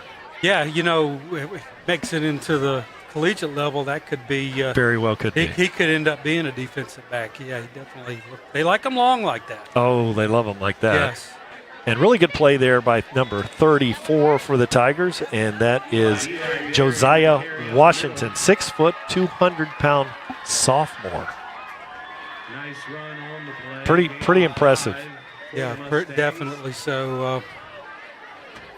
clock. We're moving fast through this. Yeah. Third quarter. There's information on Washington there. Now, on this series, I look at number 34, Josiah Washington across the line, but look for big number 99, and that's Zion Lee on this play. Let's see. He's had a great season. There he is. He makes the tackle, but it's not until the first down is gained. So Lakewood Ranch on a bit of a drive here. Yeah, I think the Tigers just want to bend, like you said, bend but don't break here, and just keep everything in front of you. They're most likely going to run it, or it's going to be a quick slant. Keep everything in front of you, and at best keep them out of the end zone.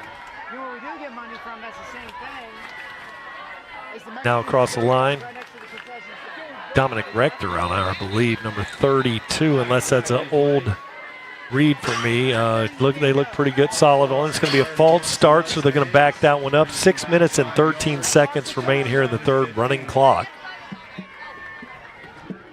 And really, at this point of the game, the only way to keep from having the running clock is the timeout. Is that correct? That's it.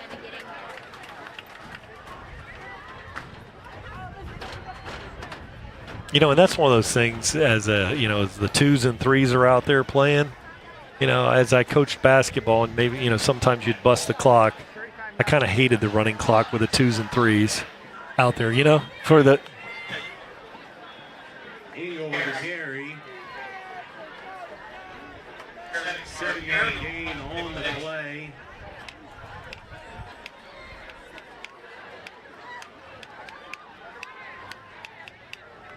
It brings up second down. So it brings up 2nd and 7 here for the Mustangs.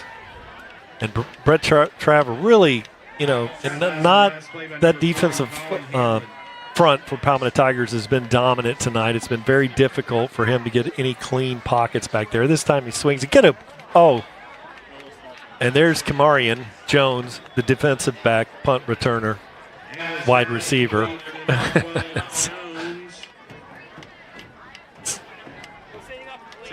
Play by number 84, Hager Sanders. And as a the big question is, do I get from ice? 3rd down and 4 for the Mustangs. And that was a live ball because it was thrown behind. It was lateral, so got to make that catch. Good job by him on that play. Tigers creeping up. Everything looks great. We're looking right down that line, Ken. And, we can easily see that encroachment from our eyes from this position. Lakewood Ranch very wisely trying to draw those Tigers off sides. This time they hand the ball up. Got a nice little running lane there. He goes for the first down. So, good running there by Eldrick Berry. Tackled by a host of Tigers, led by number 34, Josiah Washington, and number 40 is Colin Hanlon. That'll be good for a first down, Mustangs. Oh, my favorite thing, running clock. Looks like it. I haven't seen it stop. So now flipping on the other side of the field there, number 34 for the Tigers, and that's Josiah Washington. Let's see if he gets some pressure off the edge. Oh, the ball's on the ground. Josiah gets a hand on him, tried to rake one out. There's a flag on the play. Snap fumbled. So they had a fumble snap, and we're going to have either a face mask or a holding there late. Let's see.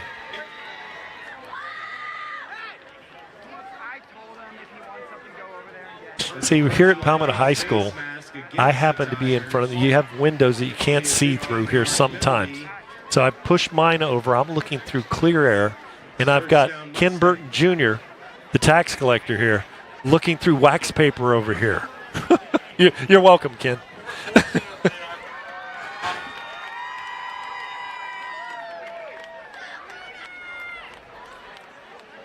Yeah, we've got the coaching staff up here that has to look through the same thing that we do, Yeah, you get to where you can do that. Now a nice route, and he's in for 6. And there he is, number 12, Kamarian Jones, touchdown. Kamarian Jones, touchdown, Mustangs.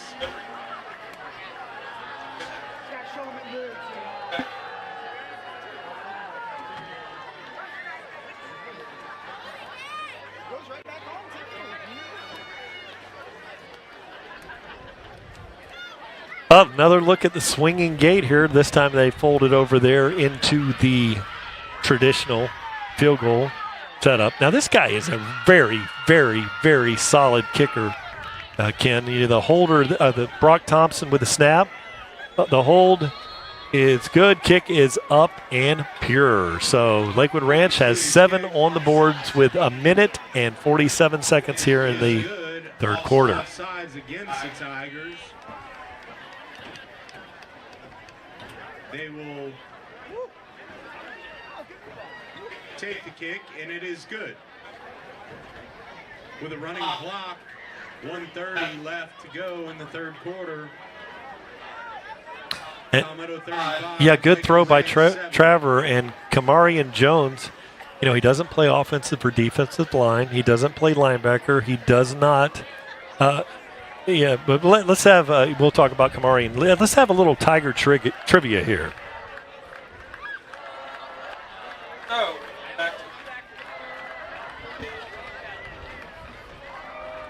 and with like.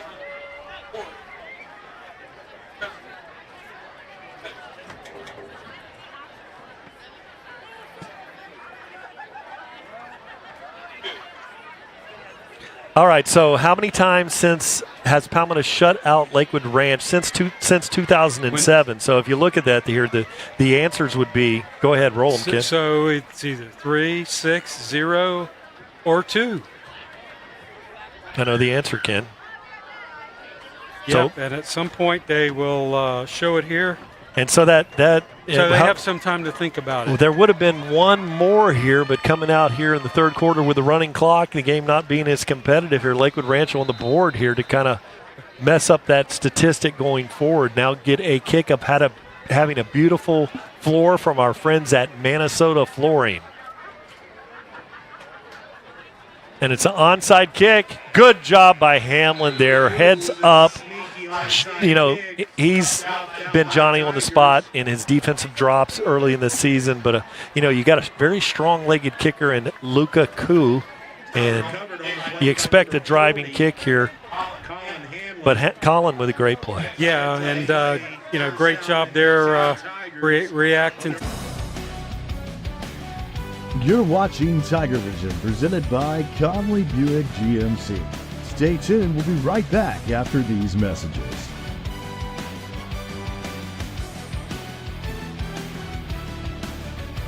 It's morning again in Palmetto.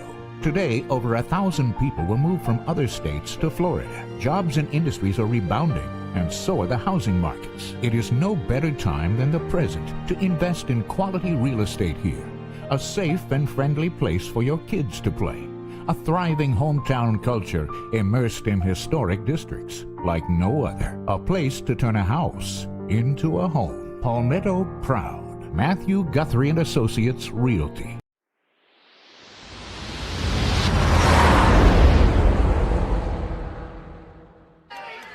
All right, back to the live action here. Hennessy looks, flips one out there. Ace Luther not going to break a tackle on this one. Swarm is a loss of 1 on the play. Good defense.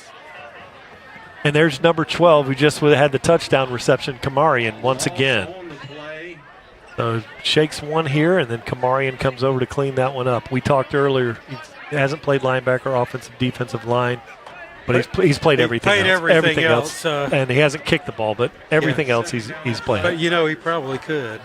Oh, I'm sure he could. Yeah. He's one of those ATHs on your rosters that you look. So this time it's handed off, and that is going to be Keyron Jones. Oh, nice block, and he drives forward. First down, Tigers. Clock continues to wind here with a running clock, 10:55 in the fourth. Yeah, that's one thing. The Tigers had 170, 180 yards rushing in the first half, and just running right along, following his blockers there, and churning up that yardage. Hennessy in the pistol depth. Really not in a rush here. Fakes and he had the slant deflected there. Great play there by number 99, Reese Poole, defensive tackle, junior. Yeah, if you can't get to the quarterback to hurry him up, the next best thing is when you see him throw it is to get those hands up. And that's a hard thing to do sometimes, but, you see it happen all the time where they deflect the passes. You don't know if the quarterback can see you or not. Great turnout here by our student body supporting their team tonight. Yeah, and then you see a nice run by Kieron Jones. He's going to go for the first down there. So 9:38 on the clock. Palmetto Tiger first down. So somebody's got to tell him, it's okay that, we're late in the game here. But he's just, again, heading to the outside, following his blockers. And I'd say he's probably got to have 100 yards tonight, which would be the third time this season. Yeah, this is, got a lot of the ones out here for the Palmetto Tigers. Maybe a little response for the onside kick with the running clock. This time he throws to Maurice Carter, and he has a first down. Ball is spotted at the 24, just outside the Heinz Law red zone. Yeah, quarterback, looks like they got the starters in there. If you're going to onside kick, we'll just play our starters, and good luck stopping us because you haven't had much luck all night here. Yeah, last week it was a little frustrating during the game. We had a new back breakout for a 27-yard run, and then he slid down at the half-yard line. We're being good sportsmanship, is being shown here. So now Palmetto driving, and there's a flag. That's going to be a delay of game. I didn't see. But it's going to be a false start on the Tigers. That's why we let the pros down on the field do this, Ken, right? But the bottom line, it's a 5-yard penalty either way. Back them up a little bit, which hasn't been effective tonight. There's a shot of Luke Bussell on the doing a great job. I don't know if we can get to the Arctic Air sideline reporter down there for a little catch. Talk about where things are here. 7:49 on the clock, and this time Hennessy has one in the pistol depth, and that's Kieron Jones. They fake it to him, flip it out there to Ace Luther, and he just runs over a couple players. A gain of 7 on the play. Yeah, we just saw kind of the same play earlier where he had no actually lost yards, but that time very, very well executed, getting him out in space. As big as he is, he moves pretty good.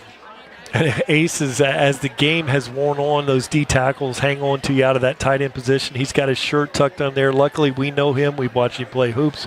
We know where he's lining up. We know his size.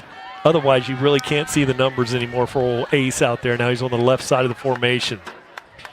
Hand it off to Jones. Oh, my goodness, what a massive block there. I'll get a number on that truck. I believe that was number 64, and we don't talk enough about Ryan Reed out there.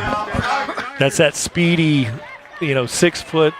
He's only 275 pounds. He's a little guy. But he gets out there in space. So you're seeing the cut watch party there. Great place for you to enjoy hitting golf balls around. You can dial in any course in the United States, and see what kind of scores you can post there. And they're looking in tonight. Right. Yeah, they've been really good supporting TigerVision. Here we have Billy Britt with Matt Brazelton. All right, let's kick it down to Bill Britt. I'm here with Coach Matt Brazelton, and Braze, pretty methodical night for the defense. Talk about the growth of this defense from the beginning of the season until now. Yeah, so we played about 15 guys this year in various different positions. Coach Arcadi's done a great job, and these kids have just really bought into what we're trying to do. We know we got some big games coming up, so we're trying to get everybody ready, repped up, and finish the season strong. Matt, you've been doing a great job with the D-line. I'd have to tell you, we're all impressed with how they've come along. But on another note, you mentioned something earlier about wanting to give one of your kids a nickname. So tell everybody what you were talking about there a minute ago. Yeah, so he's not my kid, but Shane Partridge's new nickname is Shane Scataboo. Shane Scadaboo. He's running like Scadaboo tonight. Hey, the kid works hard, man, works his tail off, does everything the right way in the classroom, on the football field, on the practice field. So love having that kid. Guys, I can't think of a better nickname that any running back would want to have than Scadaboo. Oh, yeah. That's working. Thank you very much. Guys like that. Okay, guys, back to you. Okay, thank you very much for that Arctic Air sideline report from Bill and Coach Braze. Now, is it Braze or Brazelton? You know, Brazelton. It's yeah. We've incorrectly named him over the years. This time, Kieron Jones, they fake it to him, throw the slant, option 2 on the zone read, and he's in for 6. And that's Maurice Carter that time. Yeah, I think it was Maurice's turn to score. And that's the play that you saw earlier. That's the second option off the RPO where number 99 was able to jump up and knock it down. And really a great catch on a ball that was intentionally thrown low around the defensive back. Yeah. He put it only where the receiver could catch it. So here's another little twist on the PAT. And there's a driving kick. It is up and good for Brandon Galloway. So 5:05 on this running clock. We've got about 5 minutes here, Ken. We'll wrap this up later, but we, may have a big game coming up next week in the Cross River rivalry. Oh, yeah, most definitely. And Manatee struggled a little bit against a very good Columbia County Tigers football game. We covered it on our Red Zone week last week. So they're going to come in.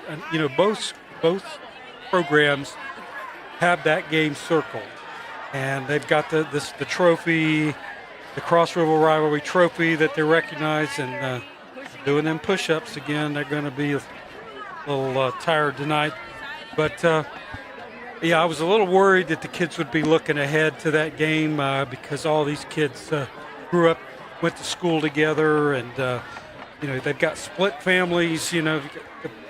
Some of the family Palmetto people, some of them are Manatee. Yes. Always a big game, and Manatee's going to win their district. Oh, a high kick into the wind, and they're going to say it was not a touchback. So this time he drives out to the 25-yard line. Pretty good return, and that's Jones again. And that was surprising, but that was a very high kick.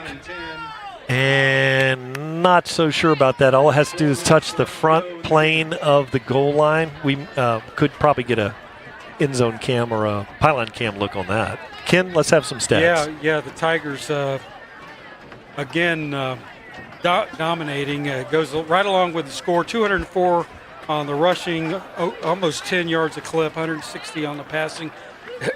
And you want to have that balance as other teams have to prepare for you, 364 to 93. Thanks, Steve Johnson from our Atlanta studios. And he takes off. He's running, and he's going to be right at the first down. It looks like they're going to give it to him. So nice play by Brett Traver on that play. And you look at Lakewood Ranch's stats, and most of that came on the last series. But nobody's open. He went down on his reads, and I'll just take it up the gut and run it here and see what I can do. Really a nice block by the field judge out there, and very 12th man. Sometimes. Very respectfully. You have to use them discreetly and work them into your game plan. And Bryce Sanders doing the right thing there, 5'10", 200 pound. He had a free shot at the official there at this point in the game. Made the wise choice. Now Palmetto with a heavy front, like the looks of this. He throws it by there, and he flies out, and it's going to be caught. And that's going to be Peanut Clemens. And he shakes a tackle or two. Then moving down there, breaks another tackle. Now he's looking for a block on the edge. He gets it. He's going to need number 27 to get a block out in front. Cuts it back inside and then he's going to go out to the other side of the field. Shakes another tackle to the 15. All the way down to the 6-yard line is Anthony Peanut Clemens. You did that all on one breath, man. I'm so impressed. What a run back. Unbelievable. as that ball flew back to, we've seen him make some ridiculous runs out of the running back position. Oh, my gosh. He's changed his jersey from 14. Nazir came in, now he's at 23. But you can see by that kid's got so much shake and bake in his bag. You can definitely see that's the old Peanut toting the rock out there. That was fun. That was awesome. Yeah, and if I ever get short on running backs, we've got some guys that can definitely shake and bake. And my goodness, he was bound and determined. So many cuts to get in the end zone. Yeah, he cuts so precise, it's almost funny. But Peanut Clements out there making a fun run here at the end of this one. Now new quarterback in the game, hands the ball off and driving forward, and that's going to be Cam. Goes for a nice gain down at the 3-yard line. It's going to be a race against the clock here. 1 minute and 12 seconds remain. Yeah, let's watch this again. First of all, the quarterback overthrows his receiver. Yeah, right there to Peanut, and here we go. Here we go. We are all over the place here. 4. 5 cuts so far. And now he's going to be on this side of the field, and then he's going to go back. Great block out front. Maybe wanted to stay with that. And so then there's another one, 6, 7, 8, 9, 10 cuts. His blockers were just exhausted. Great run by Peanut. New quarterback rolls around, does a great job. Left hand fires into the end zone, and it is intercepted there. And there's that number 31 again, Judah Galaceria. So, on the play, you had Jabari Sanders, the quarterback, sophomore, just threw that one behind the receiver. Let's see. Yeah. Supposed to go there to 18 or over there, over there. But and you got different receivers. Jabari Sanders is probably worked out with a 1, so it's a different look and different receivers running different route depth. So with 2 seconds on the clock, this game is now officially over. The Palmetto Tigers with a 42-7 victory. We're going to take it down to the Arctic Air sideline reporter, grab an interview with Coach Sanders, and then, Ken, we'll get some stats up, and we will wrap this bad boy up. The next time you hear us after that, we'll probably have some highlights. We'll be at the Cross River Rivalry here at Harllee Stadium. So it looks very civil as they go out there and shake hands. You're getting a very good look from our Doug's Hourly Muscle drone shot here. As the clock, the game tonight, Ken, your observations, let's do that now. What did you think? Oh, well, again, this was a game they had to win to keep up with their goals. So they moved to 3-0 in the district. Manatee coming to town next week.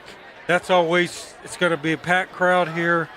They're going to come in with a chip on their shoulder. Palmetto's going to want to respond to that. But and then in 2 weeks, we have we will now play for the district championship on the road in Ruskin against Leonard, right? Leonard High School, who we beat last year. We won the district last year. Beating them here at Palmetto. They're a very good team. And if you're watching us, it's Lennard. Yes. And I'm never sure about the pronunciation. Is it Leonard or Leonard? I think it's Leonard. I think it is Leonard, and I'm sure someone would hear my incorrect pronunciation and happily give me the information over there from the chats. I always enjoy the hate, the ones that hate Ken. But that's a really nice game tonight. Really beautiful sky tonight. A clean game. Players, were played safe. Palmetto pretty well with the penalties situation. And soon we're going to pick it up and with Bill Britt with the Arctic Air sideline. And he's going to talk. It's going to be a little bit off, but okay. Hey guys, I'm going to get an interview with Coach Sanders in just a minute, but I did want to point out about the broadcast next week. We're going to have a lot of bells and whistles for the Manatee game, including a pregame and halftime show. So just wanted to mention that for the fans. If they tune in early, they'll be able to get some nostalgia on the rivalry between Palmetto and Manatee. All right, let's head over to the huddle. Great job, Bill. Great job on the Arctic Air sideline. Feel comfortable jumping in there on us during the broadcast. I know We always appreciate that perspective from the sidelines. Yeah. Charlene Keller in front of us now. She's very proud of the princess here. Yeah, granddaughter. Yeah. Tonight here on homecoming night. Take my camera. Be on point. And get it together this weekend and be on point on Monday. All right. Happy homecoming. Be safe with the dance tomorrow night. Great job. Break it down. The band's coming. And do it out there. Okay, guys, I'm here with Coach Sanders, and that was a quick half. We accomplished what we needed to do, and, talk about the state of the team at this point. Well, yeah, we took care of business. We're 3-0 in the district now. We got the final district game coming up in a couple weeks. And what I just told the team is the next 2 weeks are huge games. We all know what the Manatee game is. It's a huge county game. And then we got a huge district game the week after that. So we're pretty healthy right now. I like where we're at. But we gotta really get fine-tuned on all the details coming on Monday, and because now we're going to be in some tough games. Well, take some time and enjoy this game, and I know that you will over the weekend, and then it's back to business and get ready for Manatee. Appreciate that. Go Tigers. Okay, guys, that does it from the field. Back to you in the booth. Okay, Ken, did we get our final statistics now?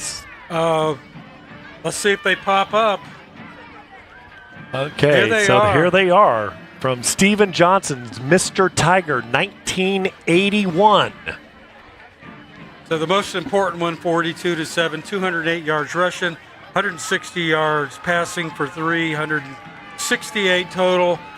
Lakewood Ranch had just a little over 100, and then most of that came in the second half. I'm happy where the Tigers are. They're healthy. Great homecoming show tonight, and big games, like you said, the next couple of weeks. Yeah, so as the Palmetto Tiger marching band, that's why you need to get here to those games. You would not believe the dramatic improvement and the things that are going on with the band, playing the Eye of the Tiger here in the jungle at Harllee. Let's wrap this bad boy up with the final score, followed by perhaps some highlights from the game. Tonight's final score from Harllee Stadium in Palmetto, Florida. The Palmetto Tigers 42, the Lakewood Ranch Mustangs 7. Be sure to join us next week, October 17th, for the Cross River rivalry as your Palmetto Tigers square off against the Manatee Hurricanes. Kickoff is scheduled for 7:30 p.m. We again thank the #1 fans in the world for watching the often imitated but never duplicated TigerVision as presented by Conley Buick GMC. One town, one team, go Tigers.